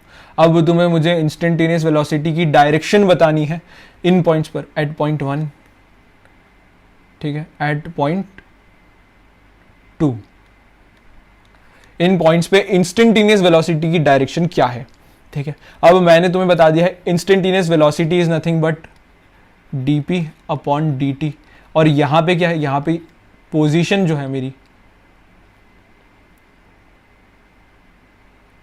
वो मैंने रिप्रेजेंट करी है, राइट। ये जो है मेरा पाथ ट्रैवल्ड है, ठीक है। तो हर पॉइंट पे उसकी पोजीशन क्या थी वो यहाँ पे डिफाइंड है, राइट। तो dp अपॉन dt जो है वो रिप्रेजेंट क्या करता है, दैट रिप्रेजेंट्स अ टेंजेंट, ठीक है। तो वन पे जो टेंजेंट में ड्रॉ करूंगा, ये क्या होगी, this will be the direction of instantaneous velocity eight 1। Similarly अगर 2 पे मैं एक टेंजेंट बनाऊंगा, अगर 2 के पॉइंट पे मैं एक टेंजेंट बनाऊंगा तो ये टेंजेंट क्या रिप्रेजेंट करेगी, this will represent direction of instantaneous velocity eight point 2, ठीक है। तो इंस्टेंटेनियस वेलोसिटी की डायरेक्शन कैसे निकाल सकते हैं हम, उसका जो पाथ ट्रैवल्ड है वहाँ पे टैंजेंट बना दो तो तुम्हें इंस्टेंटेनियस वेलोसिटी की डायरेक्शन देखने को मिल जाएगी, राइट। अब यहाँ पे अगर मैं पूछूं कि पॉइंट 2 पे एवरेज वेलोसिटी जो है उसकी डायरेक्शन क्या होगी, तो पॉइंट 2 पे एवरेज वेलोसिटी की डायरेक्शन तुम कैसे देखोगे, ए क्या है हमारा, A is nothing but our P initial, और 2 क्या है, 2 इज आवर फाइनल पोजीशन, 2 क्या है, 2 इज आवर फाइनल पोजीशन यानी कि पी एफ, और पी एफ माइनस पी आई से हमें जो वेक्टर मिलता था वो क्या था, हमारा डिस्प्लेसमेंट वेक्टर, और उसको जब हम टाइम से डिवाइड करते तो हमें क्या मिल जाता था, हमें मिल जाता था एवरेज वेलोसिटी वेक्टर। और एवरेज वेलोसिटी वेक्टर की डायरेक्शन क्या होती थी, पी फाइनल जो होता था वहाँ पे एवरेज वेलोसिटी वेक्टर का हेड आता था और पी इनिशियल पे एवरेज वेलोसिटी वेक्टर की टेल आती थी एज अ डिस्प्लेसमेंट वेक्टर, ठीक है। तो यहाँ पे हम देख सकते हैं कि इस तरीके से अगर मैं इनको ज्वाइन कर दूंगा, राइट, तो थोड़ा वाइट कलर यूज़ कर कोई सा अलग कलर यूज़ करता हूँ, ऑरेंज कलर यूज़ करता हूँ या पिंक कलर यूज़ करता हूँ, चलो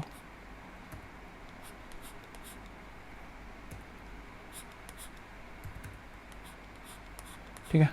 ये जो वेक्टर है उसकी इनिशियल पोजीशन से फाइनल पोजीशन को ज्वाइन करता हुआ ये क्या है मेरा एवरेज वेलोसिटी वेक्टर की डायरेक्शन, राइट। ये जो चीज़ है, ये मुझे रिप्रेजेंट कर रही है एवरेज वेलोसिटी वेक्टर की डायरेक्शन, राइट। और अभी मैंने तुम्हें ग्राफिकली क्या दिखना समझा दिया, मैंने तुम्हें समझा दिया कि एवरेज वेलोसिटी वेक्टर और इंस्टेंटेनियस वेलोसिटी वेक्टर की हम डायरेक्शन कैसे देख सकते हैं। एवरेज वेलोसिटी वेक्टर की direction is nothing but initial position vector से फाइनल पोजीशन वेक्टर को ज्वाइन करने वाला वेक्टर की जो डायरेक्शन होगी, that will be the direction of average velocity vector. Similarly direction of instantaneous velocity क्या होगी, direction of instantaneous velocity will be nothing but tangent किसी भी पॉइंट पे जो कि उस पाथ ट्रैवल्ड पे है, ठीक है। अगर 1 पे मुझे पूछा है कि इंस्टेंटेनियस वेलोसिटी क्या है, तो उस 1 पे मैंने एक टेंजेंट बना दी, वो डायरेक्शन मिली मुझे इंस्टेंटेनियस वेलोसिटी की, राइट। और अगर मुझे उसका मैग्नीट्यूड पूछा तो मैग्नीट्यूड कैसे निकालूंगा मैं जो मेरा पोजीशन वेक्टर मुझे गिवन है, मुझे जो मेरा पोजीशन वेक्टर है as a function of time given, उसको मैं डिफरेंशिएट कर दूंगा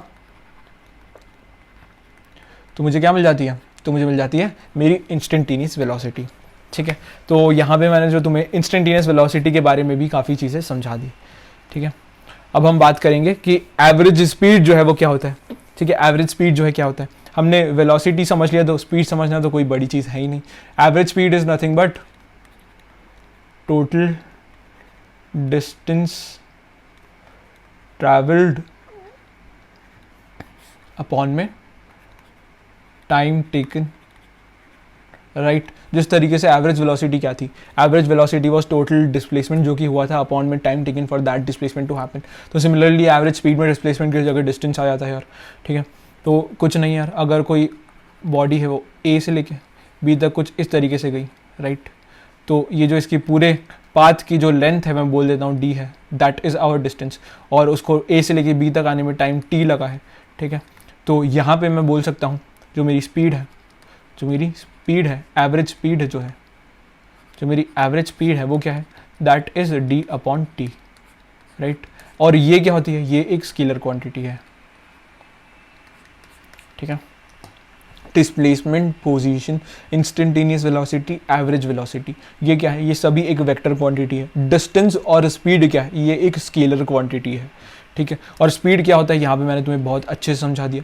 velocity, instantaneous velocity, average speed, instantaneous speed, इन सभी चीज़ों की जो एसआई यूनिट होती है that is nothing but metre per second, ठीक है। इन सभी की एसआई यूनिट जो होती है वो सेम होती है and that is metre per second.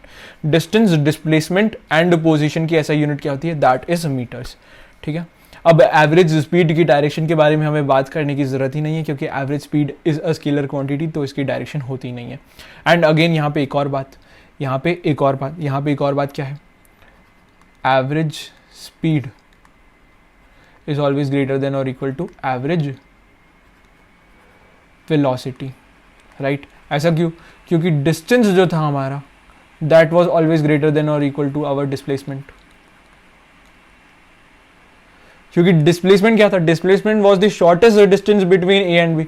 अब डिस्प्लेसमेंट अगर शॉर्टेस्ट डिस्टेंस है और ए और बी के बीच में, तो बाकी जो डिस्टेंस है वो तो डिस्प्लेसमेंट से बड़े ही होंगे, राइट, ऑब्वियसली।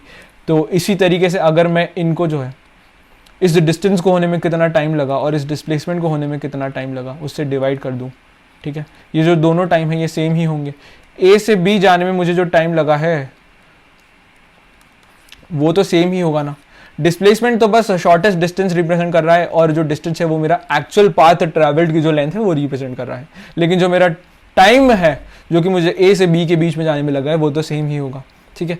तो अगर डिस्टेंस जो है वो डिस्प्लेसमेंट से हमेशा बड़ा ही है और उसको मैं किसी पॉजिटिव क्वांटिटी से डिवाइड कर रहा हूँ, तो मैं बोल सकता हूँ कि जो मेरी एवरेज स्पीड है that is always greater than equal to average velocity, ठीक है। तो ये वाला जो एक छोटी चीज़ थी वो भी मैंने तुम्हें समझा दी, ठीक है। सिमिलरली अगर एक पार्टिकल है वो ए पॉइंट से गया और वो घूम फिर के वापस ए पॉइंट पे आ गया, राइट, तो यहाँ पे इसका जो डिस्टेंस है वो कुछ पॉजिटिव क्वांटिटी होगी, राइट, लेकिन उसका जो डिस्प्लेसमेंट है वो क्या हो जाएगा, जीरो, क्योंकि उसकी initial position and final position same है। तो जब मैं initial position final position minus initial position करूंगा तो मुझे जो क्वांटिटी मिलेगी वो क्या होगा, एक बड़ा सा जीरो होगा, ठीक है। सिमिलरली अगर वो घूम के वापस वहीं पे आ जाएगा यार, तो उसकी एवरेज वेलोसिटी भी इसी वजह से जीरो हो जाएगी, क्योंकि एवरेज वेलोसिटी क्या थी, average velocity was nothing but displacement जो कि हुआ था अपॉन में टाइम जितनी देर उसको लगी थी होने में। तो इस वजह से हमारी जो एवरेज वेलोसिटी है वो भी क्या हो जाएगी, जीरो। लेकिन हमारी जो स्पीड है वो जीरो नहीं होगी, क्यों, क्योंकि हमारा जो डिस्टेंस था वो भी जीरो जो है नहीं हुआ था, ठीक है। तो यहाँ पे मैंने तुम्हें ये भी बहुत अच्छी तरीके से समझा दिया है, अब हम थोड़ा और आगे जाएंगे और हम बात करेंगे अबाउट एक्सेलरेशन, ठीक है। लेकिन एक्सेलरेशन पढ़ने से पहले एक और बात बता देता हूँ यार, इंस्टेंटेनियस स्पीड मैंने तुम्हें नहीं बताया अभी। इंस्टेंटेनियस स्पीड, तो इंस्टेंटेनियस स्पीड जो है ये क्या चीज़ होती है? तो instantaneous speed is nothing but magnitude of velocity. Instantaneous speed is nothing but magnitude of velocity, ठीक है। तो वेलोसिटी जो कि मेरी वेक्टर क्वांटिटी है उसका मैग्नीट्यूड मैं ले लूँगा, तो यही क्या होती है मेरी स्पीड। अब चूंकि speed is nothing but magnitude of vector velocity, यानी कि स्पीड की कोई डायरेक्शन नहीं है, इट इंस्टेंटेनियस स्पीड की कोई डायरेक्शन नहीं है। और इंस्टेंटेनियस स्पीड क्या है? Instantaneous speed is the magnitude of instantaneous velocity, ठीक है। तो यहाँ पे मैं बोल सकता हूँ कि इंस्टेंटेनियस स्पीड के पास सिर्फ मैग्नीट्यूड है, यानी कि instantaneous speed is a scalar quantity. फिर से revision, position, displacement, velocity average and velocity instantaneous, these all are vector quantities.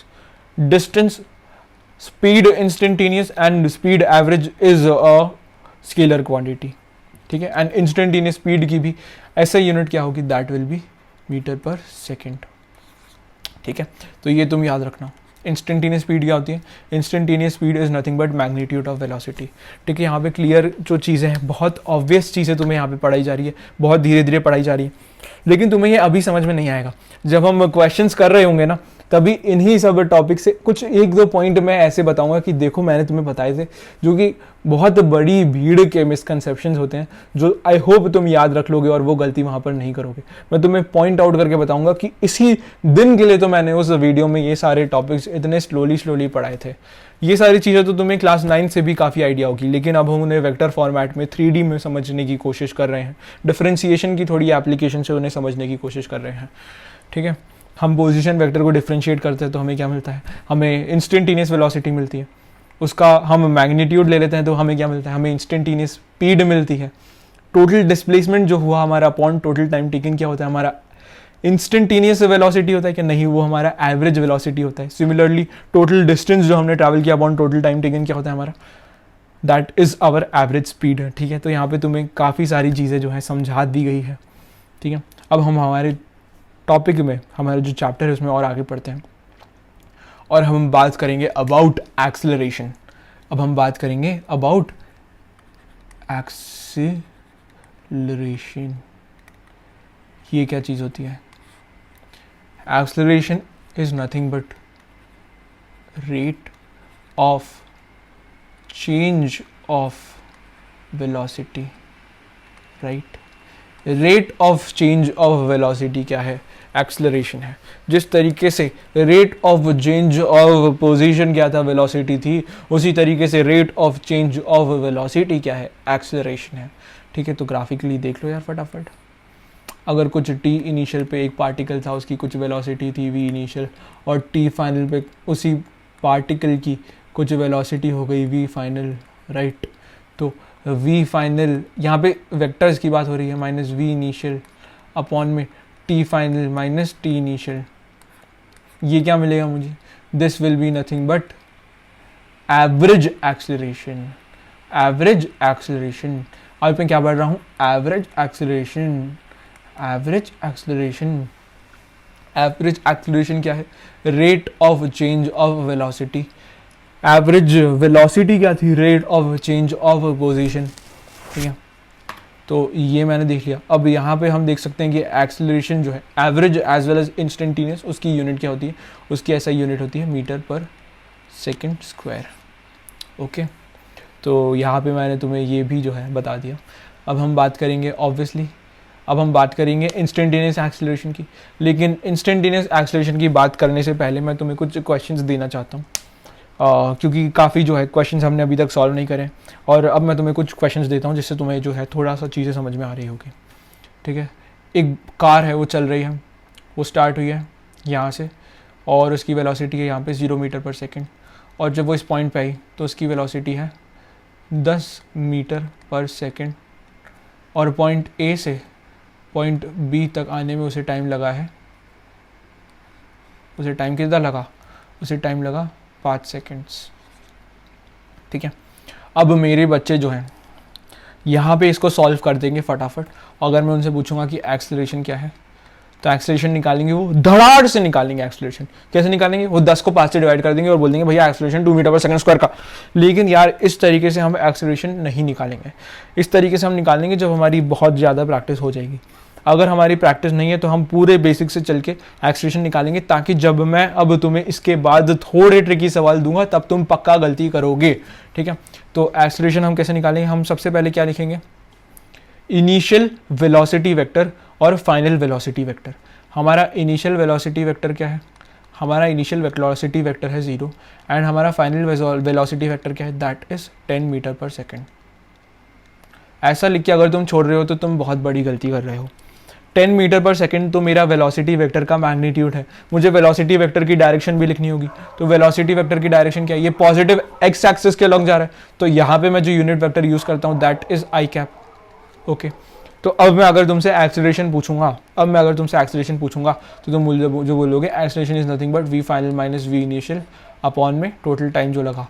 तो अब तुम मुझे बोलोगे that will be nothing but 10 i cap minus 0 upon में 5। तो इससे तुम्हें एक्सेलरेशन मिला that is equal to 2 i cap.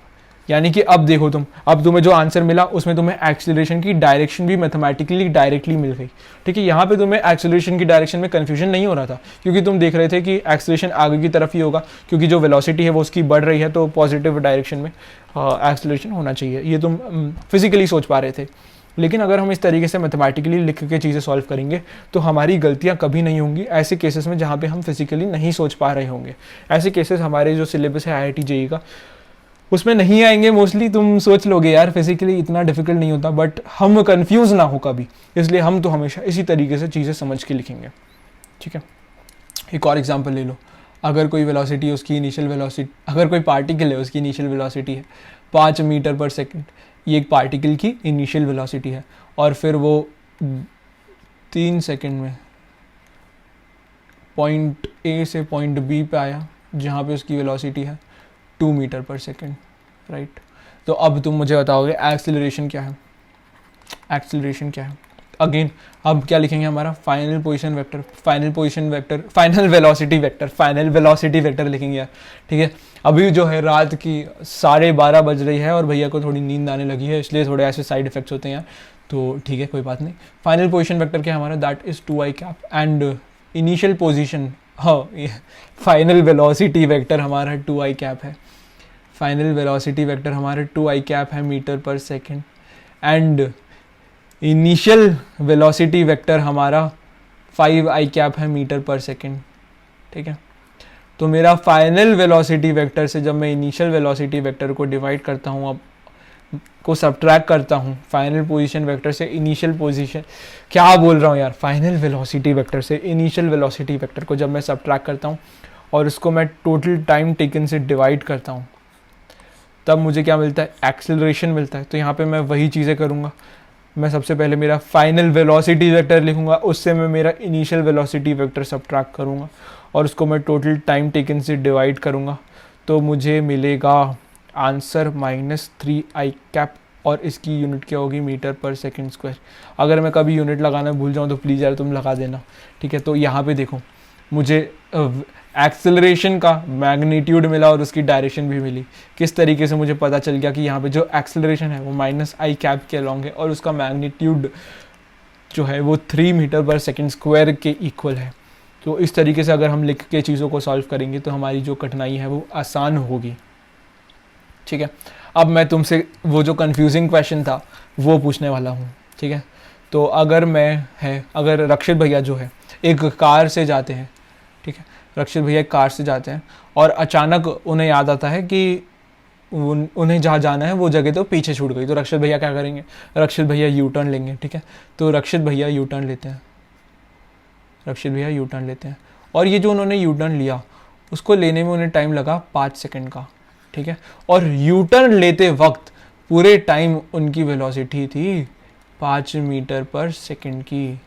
U turn लेते वक्त उनकी वेलोसिटी थी पूरे टाइम 5 मीटर पर सेकेंड की। अब मैं तुमसे पूछूंगा कि एक्सेलरेशन क्या है, एक्सेलरेशन क्या है। अब तुम बोल दोगे कि acceleration is zero. Acceleration is zero क्यों? क्योंकि initial velocity is equals to final velocity. तो तुम बोल दोगे कि एक्सेलरेशन जीरो है क्योंकि फिर v final minus we initial तो जीरो हो जाएगा, लेकिन तुमने आंसर क्या बता दिया? गलत। क्योंकि initial velocity is equals to final velocity, ये चीज़ गलत है। Initial velocity is not equal to final velocity. क्यों भैया? वो तो 5 मीटर पर सेकेंड ही है। क्या वेलोसिटी में सिर्फ मैग्नीट्यूड ही होता है क्या? वेलोसिटी में तो उसकी डायरेक्शन भी होती है। वेलोसिटी की डायरेक्शन क्या है? यहाँ पे देखो, वेलोसिटी की डायरेक्शन होगी इस तरफ, और फिर यहाँ पे देखो इस पॉइंट पे वेलोसिटी की डायरेक्शन होगी इस तरफ, क्योंकि भैया ऐसे जाके मुड़े, जब वो आगे की तरफ जा रहे थे तब उनकी वेलोसिटी देखो इस तरफ होगी, और जब मुड़ के पीछे की तरफ आ रहे तो उनकी वेलोसिटी इस तरफ होगी, राइट। तो इसलिए यहाँ पे डायरेक्शन वाली गड़बड़े ना हो, इसलिए मैंने तुम्हें बेसिक से क्वेश्चन सॉल्व कराना सिखाया था। यहाँ पे चेंज इन स्पीड जो है दैट इज ज़ीरो, लेकिन चेंज इन वेलोसिटी ज़ीरो नहीं है। Change in speed upon time taken तो हमारा एक्सेलरेशन नहीं होता, हमारा एक्सेलरेशन तो change in velocity upon time taken होता है, इसलिए हमें हमेशा वेलोसिटी की डायरेक्शन का ध्यान रखना ज़रूरी है। ठीक है, तो हम देखेंगे यहाँ पे हमारी इनिशियल वेलोसिटी क्या है। वेलोसिटी इनिशियल क्या है, ये यहाँ पे हमें पता है उसका magnitude is 5 metre per second, और देखो उसकी डायरेक्शन क्या है, दैट इज जे कैप। और फाइनल वेलोसिटी वेक्टर क्या है, final velocity is vector is 5 metre per second, और देखो उसकी डायरेक्शन क्या है, ये देखो नीचे की तरफ, यानी कि माइनस जे कैप। ठीक है, तो अब मैं मेरा एक्सेलरेशन फाइंड आउट कर सकता हूँ, that is v final minus we initial upon में टाइम जो कि लगा है ये टर्न लेने में, दैट वाज 5 सेकेंड्स। ठीक है, तो मुझे क्या मिलेगा, 5 minus of -5 J cap upon में 5, तो मुझे मेरा जो आंसर मिला है दैट इज 2। क्या करता हूँ मैं, देखो ये देखो भैया ने गलती कर दी, भैया ने देखो कैसी गलती कर दी, ऐसी गलती तुम्हें नहीं करना है, ऐसी गलती तुम्हें नहीं करना है। क्या कर दिया मैंने इनिशियल वेलोसिटी वेक्टर से फाइनल वेलोसिटी वेक्टर सब्ट्रैक्ट कर दिया, जबकि एक्सेलरेशन क्या होता है, acceleration is final velocity vector minus initial velocity vector. ठीक है, तो ऐसी गलतियां तुम्हें नहीं करना है, इतनी सिली गलतियां तो तुम्हें नहीं करना है। तो सबसे पहले हम फाइनल वेलोसिटी वेक्टर लिखेंगे, दैट इज -5, और इससे मैं क्या सब्ट्रैक्ट करूंगा, initial velocity vector that is 5, और फिर आगे जे कैप जो है मेरा लगाऊंगा अपॉन में जो कि मुझे टाइम लगा, दैट इज 5। तो मुझे मेरा आंसर मिलेगा of acceleration that is -2 metre per second square, और इसकी डायरेक्शन क्या है, माइनस जे कैप कहलाऊँ। ठीक है, ठीक है, 2 मीटर पर सेकेंड स्क्वायर मेरा एक्सेलरेशन है, उसकी डायरेक्शन माइनस जे कैप कहलाऊँ, जिसको मैं ऐसे भी लिख सकता हूँ -2 मीटर पर सेकेंड स्क्वायर जे कैप। ठीक है, तो ये मेरा जो है आंसर मुझे मिल गया।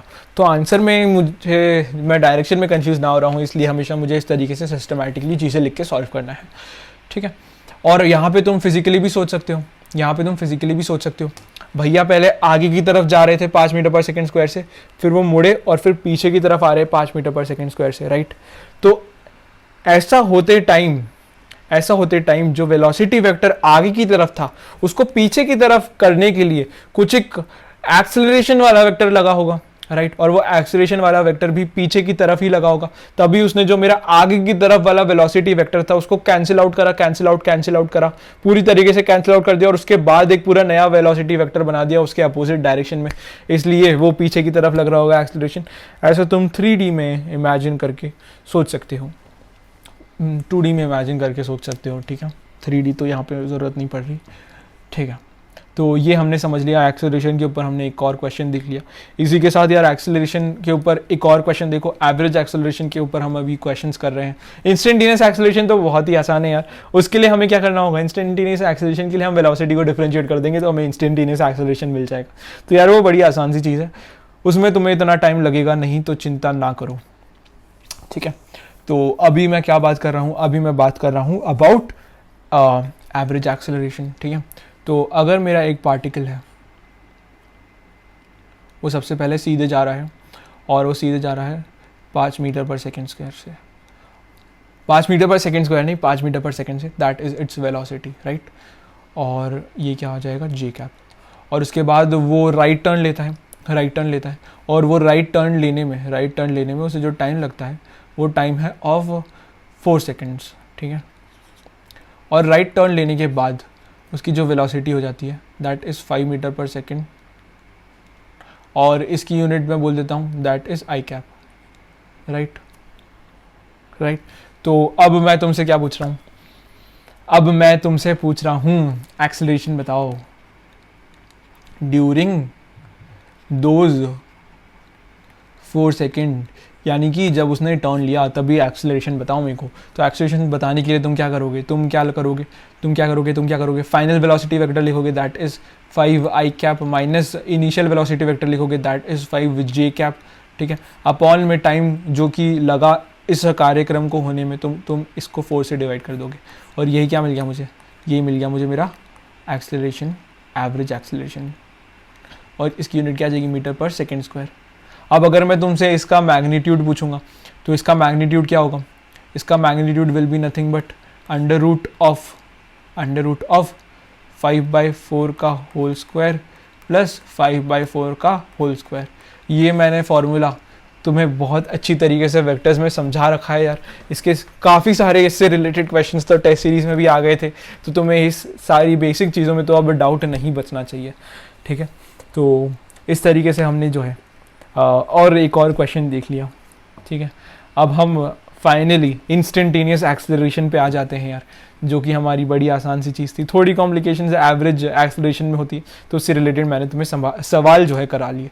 अब हम इंस्टेंटेनियस एक्सेलरेशन देख लेते हैं।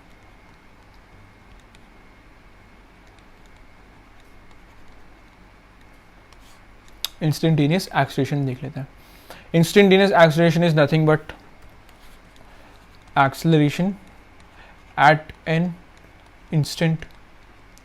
instantaneous acceleration क्या है, instantaneous acceleration is nothing but acceleration at an instant, जो कि क्या होगा, acceleration at an instant will be nothing but average acceleration का क्या होता था मेरा फॉर्मूला, डेल्टा v अपॉन में डेल्टा t। यहाँ पे डेल्टा t जो है was for a finite interval, लेकिन अब मुझे एक फाइनाइट इंटरवल की बात ही नहीं करनी, मुझे एक इनफाइनिटिज्मली स्मॉल इंटरवल या फिर एक इंस्टेंट की बात करनी है। यानी कि मैं बोल देता हूँ डेल्टा टी टेंड्स टूवर्ड 0, तो मुझे क्या मिलता है, मुझे मिलता है एक्सेलरेशन इंस्टेंटेनियस, और वो क्या हो जाता है, that is equal to d we upon में डी टी। यानी कि मैंने वेलोसिटी वेक्टर अगर मुझे गिवन था as a function of time और उसको मैं डिफ्रेंशिएट कर देता हूँ, तो मुझे क्या मिलेगा, मेरा एक्सेलरेशन मिल जाएगा, एक्सेलरेशन वेक्टर मिल जाएगा, ठीक है। तो इसकी एक बड़ी पिक्चर देखो, अगर तुम्हें पोजीशन वेक्टर गिवन है, राइट, अगर तुम्हें पोजीशन वेक्टर गिवन है, अब हम ना एक चीज़ करेंगे, पोजीशन वेक्टर को मैं पी से नहीं लिखूंगा, पोजीशन वेक्टर को मैं अब आर से लिखूंगा, क्योंकि पी से हम मोमेंटम को रिप्रेजेंट करते हैं। तो हम जब आगे मोमेंटम वाला चैप्टर पढ़ रहे हो तब हमें कन्फ्यूजन ना हो, इसलिए हम अभी से ही पोजीशन वेक्टर को आर से लिखने की आदत डाल लेते हैं। तो अगर हमें पोजीशन वेक्टर गिवन है as a function of time, right, तो हमारा डिस्प्लेसमेंट वेक्टर जो है वो तो नहीं, हमारा वेलोसिटी वेक्टर क्या होता है, हमारा velocity vector is nothing but rate of change of position vector. तो इंस्टेंटेनियस वेलोसिटी कैसे लिखते थे हम, हमारा जो पोजीशन वेक्टर था उसको डिफरेंशिएट कर देते थे तो हमें इंस्टेंटेनियस वेलोसिटी मिल जाती थी, यानी कि इसको मैं लिख सकता हूँ एफ डैश टी, ठीक है। अब मैं जब वेलोसिटी को डिफरेंशिएट करता हूँ तो मुझे क्या मिलता है, मुझे मेरा एक्सेलरेशन वेक्टर मिलता है। तो एक्सेलरेशन वेक्टर क्या हो गया, that is nothing but D we upon D T, और इसको मैं ऐसे भी लिख सकता हूँ डी टू आर अपॉन में डी टी स्क्वायर, यानी कि मैंने आर जो मुझे गिवन था, दैट वाज माय पोजीशन जो मुझे गिवन थी as a function of time, उसको मैं अगर 2 बार डिफरेंशिएट कर दूंगा तो मुझे एक्सेलरेशन मिल जाएगा as a function of time, ठीक है। तो इसको क्या लिख सकता हूँ मैं, इसको मैं लिख सकता हूँ एफ डबल डैश टी, ये क्या मिल गया मुझे, मेरा एक्सेलरेशन, ठीक है। तो अब तुम्हें समझ आ गया तुम एक्सेलरेशन जो है वो किस तरीके से निकाल सकते हो। इसका तुम एक एग्जांपल करके देखो, इसका एक एग्जांपल देता हूँ तुम्हें। अगर मुझे एक मेरी जो पोजीशन है वो गिवन है कि वो टाइम के साथ किस हिसाब से बदल रही है, 5t आई कैप प्लस 3t स्क्वायर जे कैप माइनस 2 के कैप, ये मुझे गिवन है मेरा पोजीशन वेक्टर, ठीक है। यानी कि अब तुम निकाल सकते हो, तुम t को 1 पुट कर दो तो तुम्हें पोजीशन वेक्टर मिल जाएगा, t इक्वल टू 1 पे क्या था पोजीशन वेक्टर मेरा, तुम t को 2 पुट कर दो तो तुम्हें मिल जाएगा कि t इक्वल टू 2 पे क्या पोजीशन वेक्टर था मेरा। तो तुम्हें यहाँ पे पता चल गया कि जो तुम्हारी पार्टिकल की पोजीशन है वो टाइम के साथ किस हिसाब से चेंज हो रही है, राइट। अब मैं तुमसे पूछूंगा velocity of the particle at t equal to 2 seconds. तो ये तुम मुझे कैसे बताओगे? टी इक्वल टू 2 सेकेंड, तो मुझे वेलोसिटी बताने के लिए इस इक्वेशन को डिफ्रेंशिएट कर दोगे टाइम के रिस्पेक्ट में, तो तुम्हें वेलोसिटी मिलेगी। ये हमारा इंस्टेंटेनियस वेलोसिटी का फॉर्मूला होता है। मुझे इंस्टेंटेनियस वेलोसिटी तो निकालनी है, मुझे एक इंस्टेंट ही तो गिवन है टी इक्वल टू 2 सेकेंड्स, वो मेरा इंस्टेंट है और उस पर मुझे इंस्टेंटेनियस वेलोसिटी निकालनी है। तो मैं इसको डिफ्रेंशिएट कर दूंगा यार, मुझे क्या मिलेगा? 5i कैप 3t स्क्वायर का डिफ्रेंशिएशन क्या होगा, प्लस 6d j कैप, और -2 का डिफ्रेंशिएशन क्या होगा? -2 इज अ कांस्टेंट, तो उसका डिफ्रेंशिएशन क्या हो जाएगा? -0 k कैप या प्लस 0 k कैप, कुछ भी बोल सकते हैं, ठीक है। तो ये क्या मिल गया मुझे? This is my velocity at any time t, instantaneous velocity at any time t। लेकिन मुझसे एनी टाइम t पे तो पूछा ही नहीं, मुझसे पूछा है t इक्वल टू 2 सेकेंड्स, तो मैं t इक्वल टू 2 पुट कर दूंगा तो मुझे velocity at t equal to 2 seconds मिल जाएगी।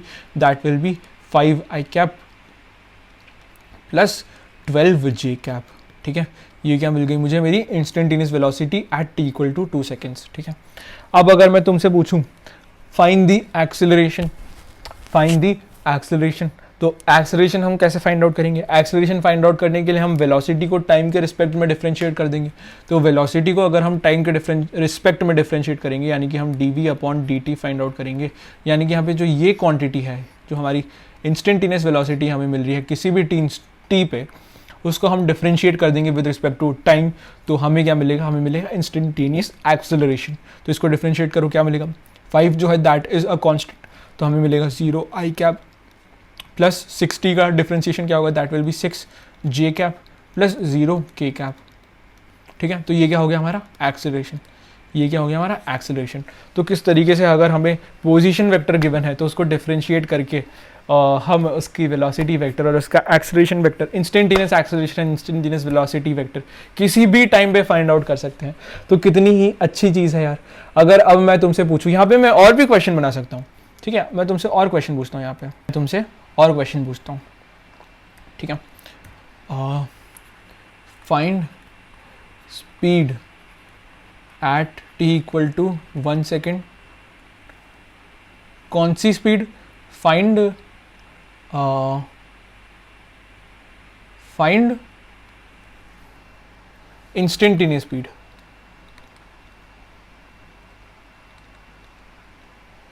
And find average velocity at t equal to 1 second, right. तो ये हम कैसे करेंगे? इसको करने के लिए हम सबसे पहले इंस्टेंटेनियस स्पीड की डेफिनेशन याद करेंगे। Instantaneous speed was nothing but instantaneous velocity at t equal to 1 second, लेकिन उसके मैग्नीट्यूड की बात होगी तो that will be instantaneous speed. तो t इक्वल टू 1 सेकेंड पे वेलोसिटी निकाल देते हैं। वेलोसिटी क्या आएगी? dr upon dt find out करो। dr अपॉन dt क्या मिलेगा हमें? dr अपॉन dt हमें मिलेगा 5i cap plus 6t cap minus plus 0k cap, ठीक है। अब t में मैं 1 सेकेंड पुट कर दूंगा तो मुझे क्या मिलेगा? Instantaneous velocity at t equal to 1 second, तो वो क्या हो जाएगा? 5i cap plus 6j cap. अब इसका मैग्नीट्यूड क्या होगा? This is equal to instantaneous speed. इसका मैग्नीट्यूड होगा इंस्टेंटेनियस स्पीड, जो कि क्या हो रहा होगा? तुम देखो कैलकुलेट करके फटाफट। इसका magnitude will be nothing but 5 square plus 6 square का अंडर रूट। ये क्या मिला मुझे? इंस्टेंटेनियस स्पीड, ठीक है। मुझे इंस्टेंटेनियस स्पीड मिल गई। अब इसको मैं इरेज करता हूँ और मेरा जो दूसरा पार्ट है वो सॉल्व करता हूँ। Find average velocity at t equal to 1 second. Average velocity at t equal to 1 second. तो एवरेज वेलोसिटी का जो है फॉर्मूला क्या होता है? एवरेज वेलोसिटी का फॉर्मूला क्या होता है? एवरेज वेलोसिटी का formula is nothing but displacement upon में time taken for that displacement to happen, ठीक है। तो डिस्प्लेसमेंट को क्या बोल सकता हूँ मैं? P final minus P initial upon में जो कि टाइम टेकन लगा उसे, टाइम टेकन, ठीक है। तो पी इनिशियल क्या था? P initial will be nothing but वो t इक्वल टू 0 सेकेंड्स पे जहां पे था, that will be P initial. और पी फाइनल क्या होगा? पी फाइनल विल बी वो t इक्वल टू 1 सेकेंड पे कहां पर है, right. t equal to 1 second पे अगर मुझे उसकी एवरेज वेलोसिटी फाइंड आउट करनी है तो मैं सबसे पहले क्या फाइंड आउट करूंगा? पी फाइनल क्या है मेरा और पी इनिशियल क्या है मेरा। p P final will be the position vector of that particle, जो कि होगी जब वो पार्टिकल होगा at t equal to 1 second, and P initial will be the position vector of that particle जब वो particle time t equal to 0 seconds पे जिस पोजीशन पे था वो क्या हो जाएगा हमारा p इनिशियल। ठीक है, तो मैं p फाइनल फाइंड आउट कर लेता हूँ। p फाइनल क्या हो जाएगा, जब मैं t को 1 पुट करूंगा तो मुझे p फाइनल मिलेगा।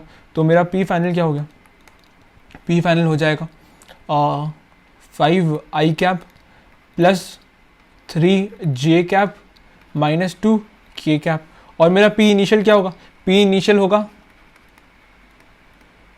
होगा at t equal to 0 second, t equal to 0 second पे वो पार्टिकल जहाँ पे था वो मेरा इनिशियल पोजीशन वेक्टर होगा।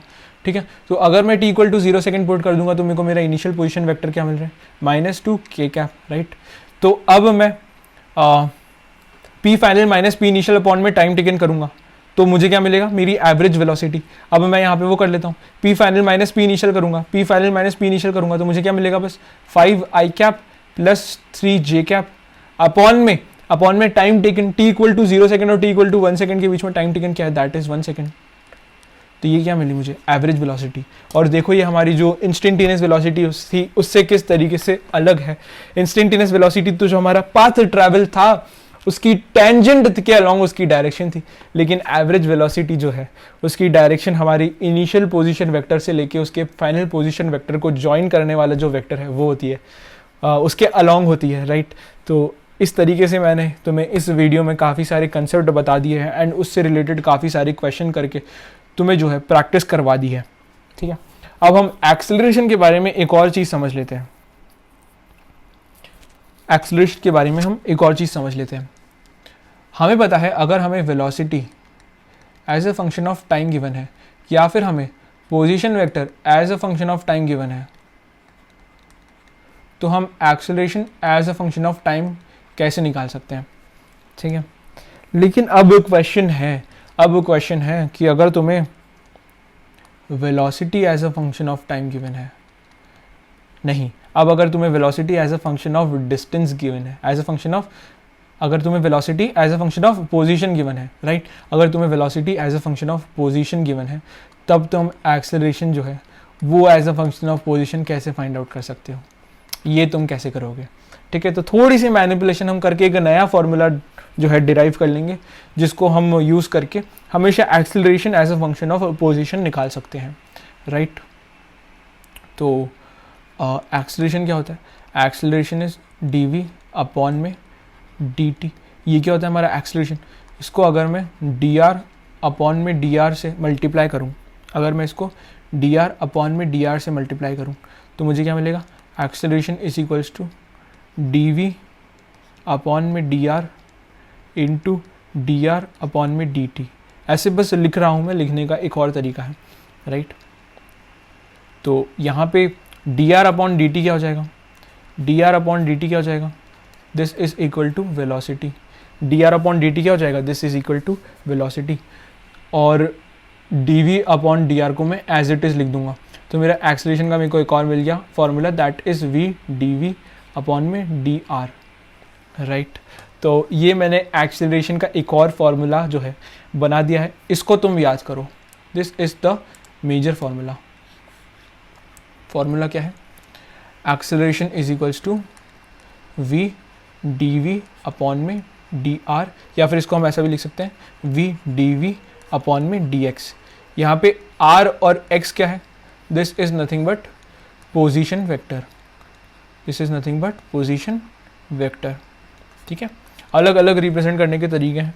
फॉर्मूले के टाइम पे हम पोजीशन वेक्टर को x से रिप्रेजेंट करते हैं, कई जगह r से रिप्रेजेंट करते हैं। ठीक है, तो अभी हमने एक और एक्सेलरेशन का फॉर्मूला क्या देख लिया, हमने एक्सेलरेशन का एक और फॉर्मूला देख लिया, that is a into V into D we upon में डी एक्स। ठीक है, ये एक फॉर्मूला देखा हमने, और एक्सेलरेशन एक और फॉर्मूला क्या एक्सेलरेशन का, that is nothing by D we upon D T.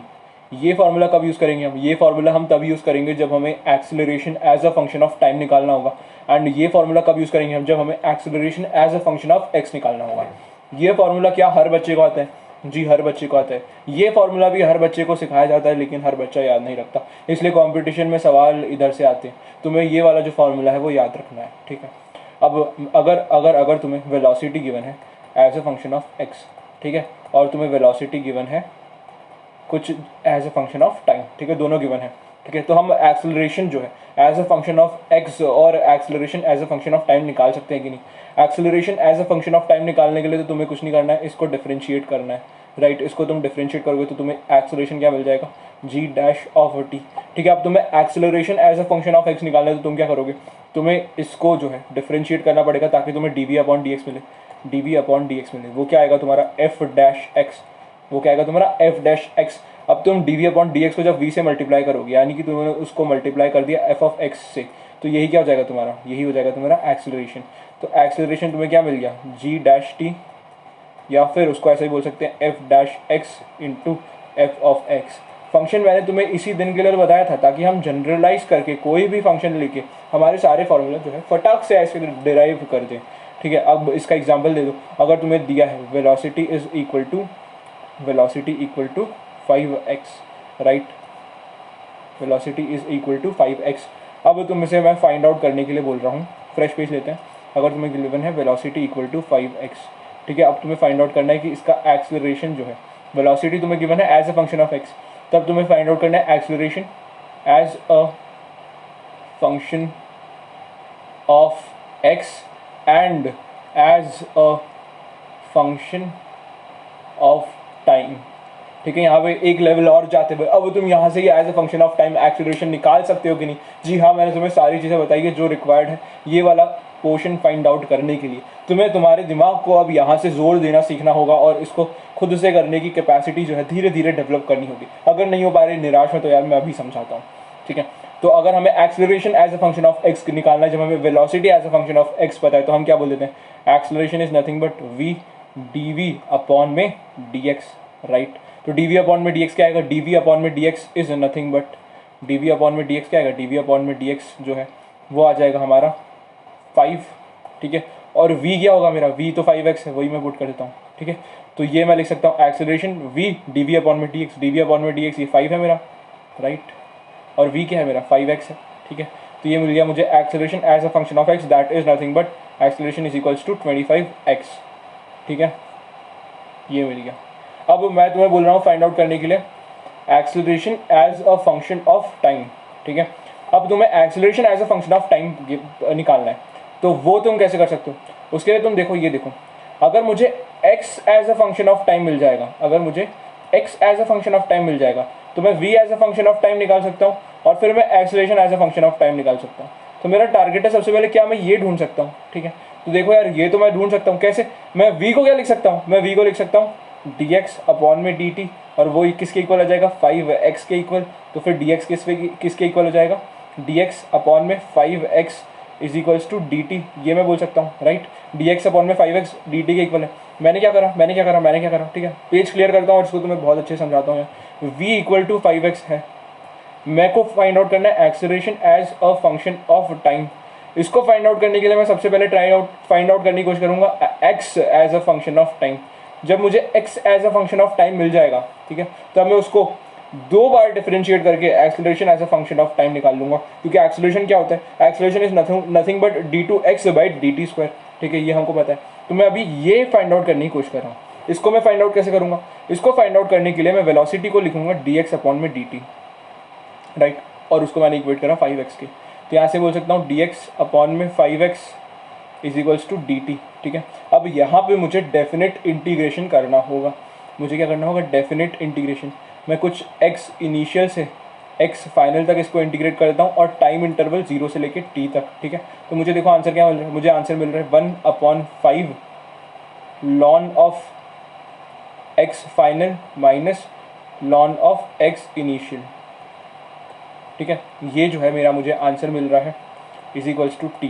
तो हम बोल सकते हैं 1/5 ln of x final upon में x initial, ln x final minus ln x initial क्या होगा, that is nothing but ln of x final upon में ln of x initial, ठीक है। और ये किसके इक्वल है, this is equal to t, ठीक है। तो मैं बोल सकता हूँ मेरा x फाइनल किसके इक्वल है, x फाइनल जो है that is equal to X I into E raise to the power 5t, ठीक है। ये तुम करके देखो, तुमने लॉग जो है पढ़ रखा है तो तुम ये वाली चीज़ें जो है खुद से करने के केपेबल अब हो जाने चाहिए। अब तुम्हें पता है X as a function of time तुम्हें मिल गया, ठीक है। अब इसी इक्वेशन को अगर मैं 2 बार डिफरेंशिएट कर दूंगा तो मुझे मिलेगा acceleration as a function of time, ठीक है। इसी इक्वेशन को अगर मैं 2 बार डिफरेंशिएट कर दूंगा तो मुझे मिलेगा acceleration as a function of time, और इसको जब मैं 2 बार डिफरेंशिएट करूंगा तो मुझे क्या मिलेगा, मुझे मिलेगा acceleration as a function of time, जो कि यहाँ पे क्या आ जाएगा, यहाँ पे 2 बार डिफरेंशिएट करने में मुझे यहाँ पे आ जाएगा 25 xi e की पावर 5t। ये क्या आ गया, this is nothing but my acceleration as a function of time, right. अब यहाँ पे xi e की पावर 5t को तुम x से भी रिप्लेस कर सकते हो, तो देखो तुम्हें क्या मिल गया, a is equals to 25x, जो कि क्या है, acceleration as a function of x। तो इस तरीके से हमें मैनिपुलेशन करते आना चाहिए, ठीक है। ये वाली जो चीज़ है थोड़ा तुम्हारे दिमाग को लोड कर सकती है, क्योंकि अभी जो है मैं तुम्हें थोड़ा जल्दी से बता दी, लेकिन चिंता मत करो यार, अगर समझ में नहीं आएंगे तो बिल्कुल चिंता मत करो। मैंने ये थोड़ी एक्स्ट्रा चीज़ जो हम आगे पढ़ते हैं उसको तुम्हें पहले समझाने की कोशिश करिए, ताकि तुम्हारा जो दिमाग है वो खुलने लग जाए। यहाँ पे ही तुम थोड़ा सा फंक्शन वाली चीज़ है वो समझ जाओ, ताकि तुम्हें acceleration v dv upon dx है वो उससे थोड़ा सा फेमिलियराइजेशन हो जाए, और उसी तरीके से तुम और तरीके के मैनिपुलेशन जो हम आगे आके करने वाले हैं उसका तुम्हें थोड़ा सा एक अभी से मैंने हिंट सी दे दी है, ठीक है, ताकि तुम्हें जो है अब आगे आने वाली चीज़ें आसान लगने लगी, ठीक है। अभी वाला जो पार्ट है वो समझ नहीं आया तो बिल्कुल चिंता मत करो यार, आगे आने वाला पार्ट जो है तुम्हें बिल्कुल समझ आएगा। ये थोड़ा सा टिपिकल था, थोड़ा सा ये बच्चों को जब इस तरीके से इंटीग्रेशन डिफरेंशिएशन वाले मैनिपुलेशन देखने को मिलते हैं तो उन्हें शुरू में थोड़ा सा डर लग जाता है, ठीक है। तो डरना नहीं है यार, आगे इसी चीज़ को हम और स्लोली बिल्डअप करेंगे। तो इतना पार्ट नहीं समझ आया तो कोई बात नहीं, थोड़ा फिर इसे देख के समझने की कोशिश करते हो, और समझ में आ गए तो बहुत ही बढ़िया यार, बहुत अच्छी प्रिपरेशन जो है तुम्हारी चल रही है। ओके, अब इस पार्ट को हम मिटा देते हैं, और अब हम हमारा टॉपिक स्टार्ट करते हैं of rectilinear motion. Rectilinear motion, ठीक है। तो ये जो टॉपिक है हमारा ऑफ रेक्टिलिनियर मोशन, इसका क्या मतलब होता है, रेक्टिलिनियर का क्या मतलब होता है।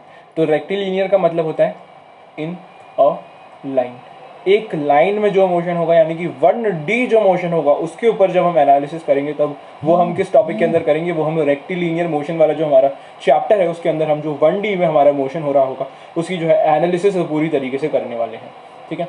इसमें आज हम 2 तरीके की चीज़ें पढ़ेंगे, 2 तरीके के केस पढ़ेंगे। एक होगा यूनिफॉर्म मोशन, ठीक है, एंड एक होगा मोशन विथ यूनिफॉर्म एक्सेलरेशन, ठीक है। अब यूनिफॉर्म मोशन में तुम देखो, सबसे पहले हमारा जो बाइफरकेशन है पेज का वो कर लेते हैं।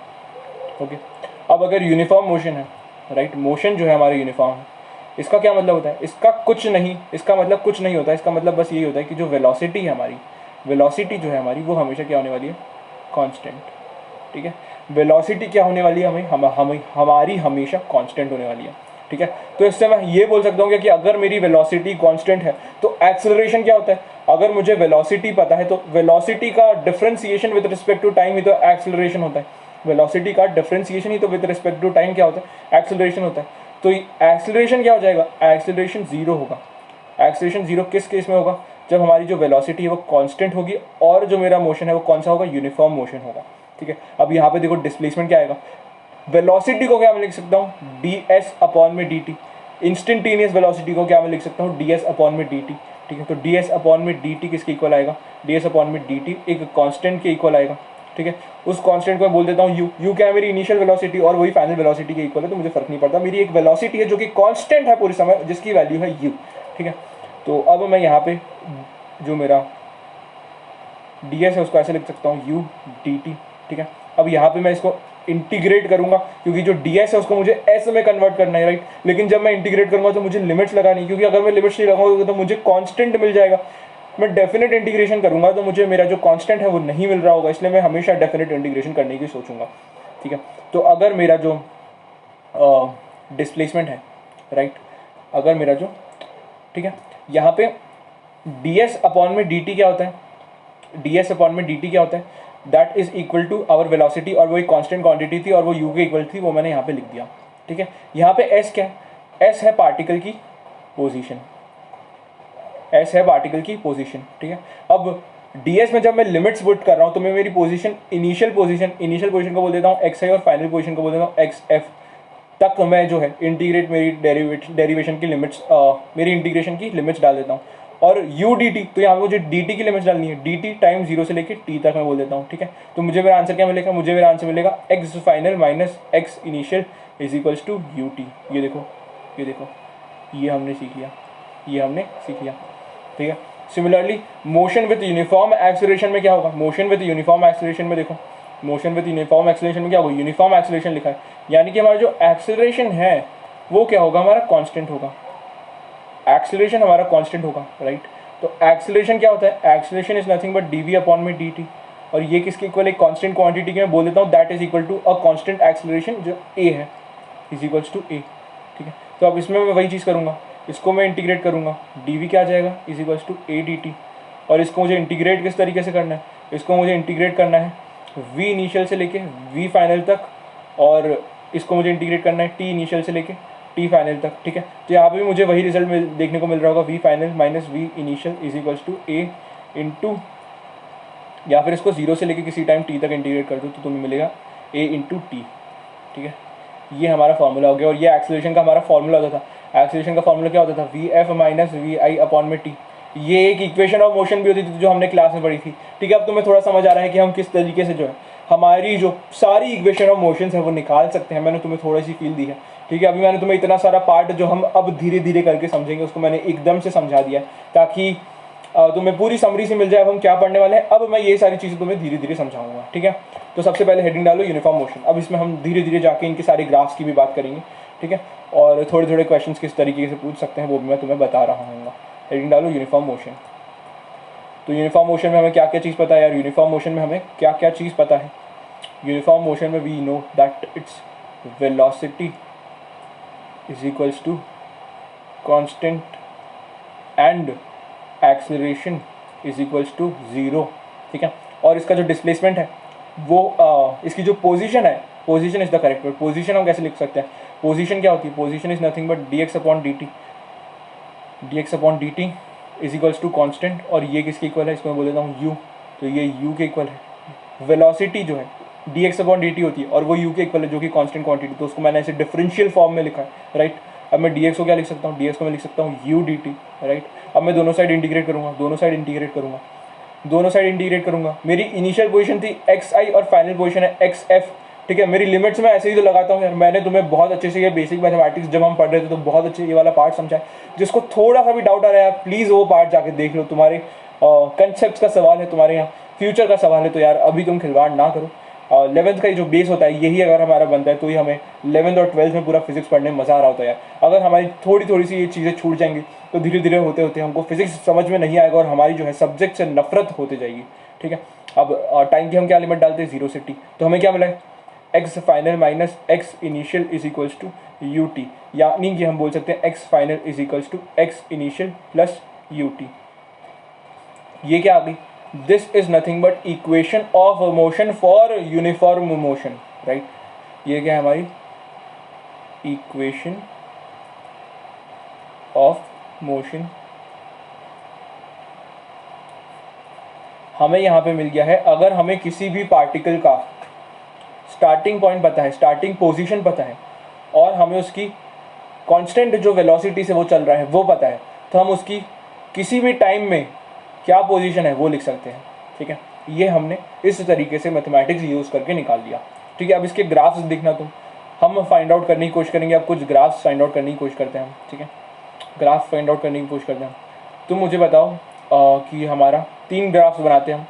एक हमारा 80, ठीक है, एक हम बनाते हैं हमारा एक्सेलरेशन वर्सेस टाइम ग्राफ, ठीक है। तो एक्सेलरेशन वर्सेस टाइम ग्राफ कैसे दिखेगा, वाई एक्सिस पे ले लेते हैं एक्सेलरेशन और एक्स एक्सिस पे ले लेते हैं टाइम। तो एक्सेलरेशन तो हमारा हमेशा 0 के इक्वल है, ये देखो एक्सेलरेशन तो हमारा हमेशा 0 के इक्वल है। तो एक्सेलरेशन वर्सेस टाइम ग्राफ कुछ हमें इस तरीके से दिख रहा होगा, राइट, क्योंकि हमारा एक्सेलरेशन हमेशा किसके इक्वल है, 0 के इक्वल, राइट। अब अगर मैं तुमसे बोलूँ कि तुम्हें जो है ड्रॉ करना है वेलोसिटी वर्सेस टाइम ग्राफ, ठीक है, तुम्हें ड्रॉ करना है वेलोसिटी वर्सेस टाइम ग्राफ, तो ये जो तुम्हें किस तरीके से दिख रहा होगा, वेलोसिटी वर्सेस टाइम ग्राफ, ठीक है। तो अब तुम देखो वेलोसिटी जो है हमारी वो एक कांस्टेंट क्वांटिटी है। वेलोसिटी जो है हमारी एक कांस्टेंट क्वांटिटी है और that is equal to U. तो यहाँ पे एक u जो है हमारा आ जाएगा हमारी y एक्सिस पे, और वो जो है हमेशा u ही है, वेलोसिटी हमेशा ही u है। तो इस तरीके से जो है हमारा ग्राफ लगेगा फॉर वेलोसिटी टाइम ग्राफ हमारा इस तरीके से दिखेगा, और एक्सेलरेशन टाइम ग्राफ हमारा इस तरीके से दिखेगा। ठीक है, अब मैं तुम्हें फाइंड आउट करने के लिए बोलूँ, अगर अब मैं तुम्हें फाइंड आउट करने के लिए बोलूँ तुम्हारा displacement time graph,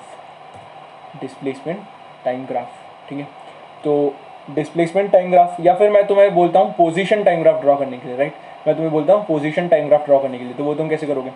position time graph तुम कैसे ड्रॉ करोगे? यहाँ पे आ जाएगा t और यहाँ पे आ जाएगी मेरी पोजीशन।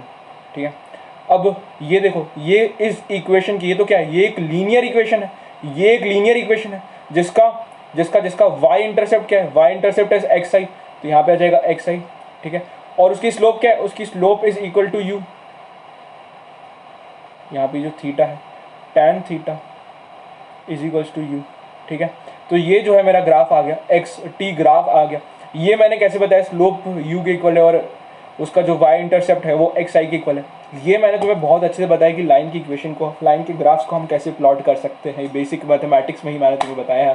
तो इतनी मेहनत से हम उन चैप्टर्स को इतनी डिटेल में हमने इसीलिए पढ़ा था ताकि आज जब मैं तुम्हें ये सारे चैप्टर्स पढ़ा रहा हूँ तो तुम्हें सारी चीज़ें बहुत अच्छे से समझ में आए यार। ठीक है, तो ये हमने ड्रॉ कर दिया एक्स टी ग्राफ। ठीक है, अब यहाँ पे कुछ ऑब्जर्वेशन है जो हमारी करनी बहुत ज़रूरी होती है। ठीक है, कुछ ऑब्जर्वेशन है जो हमारी करनी बहुत ज़रूरी होती है। एक्स टी ग्राफ की स्लोप हमें क्या देती है? एक्स टी ग्राफ की स्लोप मतलब कि जब मुझे X as a function of time पता है तो मैंने उसे डिफरेंशिएट कर दिया तो मुझे एक्स टी ग्राफ की स्लोप मिलती है। और यहाँ पे एक्स टी ग्राफ की स्लोप किसके इक्वल आएगी? That is equal to tan theta is equal to U, क्योंकि वही तो मुझे डिफरेंशिएट करने पे मेरी वेलोसिटी के इक्वल आता है। dx अपॉन dt क्या होता है? That is nothing but my velocity, और वो u के इक्वल है, राइट। तो जब मैं एक्स टी ग्राफ की स्लोप देखता हूँ तो मुझे क्या मिलता है? वेलोसिटी मिलता है। ठीक है, अब वेलोसिटी टाइम ग्राफ पे, अब वेलोसिटी टाइम ग्राफ की जब मैं स्लोप देखूंगा तो मुझे क्या मिलेगा? dv upon dt। dv upon dt क्या होता है? dv अपॉन dt तो एक्सेलरेशन होता है भैया। तो वेलोसिटी टाइम ग्राफ की स्लोप देख के मुझे एक्सेलरेशन मिल रहा होगा, वेलोसिटी टाइम ग्राफ की स्लोप देख के मुझे एक्सेलरेशन मिल रहा होगा। तो यहाँ पे देखो वेलोसिटी टाइम ग्राफ, इसकी स्लोप क्या है? इसकी स्लोप क्या है? ये तो पैरेलल टू एक्स एक्सिस है। थीटा जो है यहाँ पे मुझे दिख रहा है 0, तो मैं बोल सकता हूँ इसकी स्लोप है 0, यानी कि मेरा एक्सेलरेशन क्या होना चाहिए? 0 होना चाहिए, और एक्सेलरेशन भैया 0 ही तो है, तो हमारे सारे रिजल्ट जो है कंफर्म हो गए। ओके, अब उल्टा देखते हैं, वेलोसिटी टाइम ग्राफ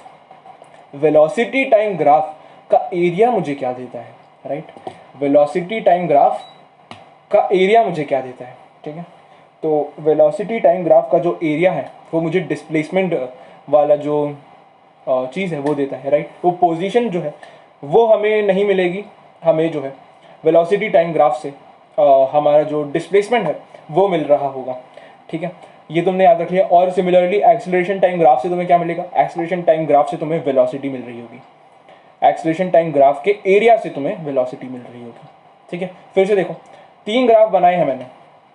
अगर मुझे एक्स टी से स्लोप फाइंड आउट करनी है तो मुझे क्या मिलेगा? Velocity time graph. अगर मैं वी टी की स्लोप फाइंड आउट करूंगा तो मुझे क्या मिलेगा? Acceleration time graph, right.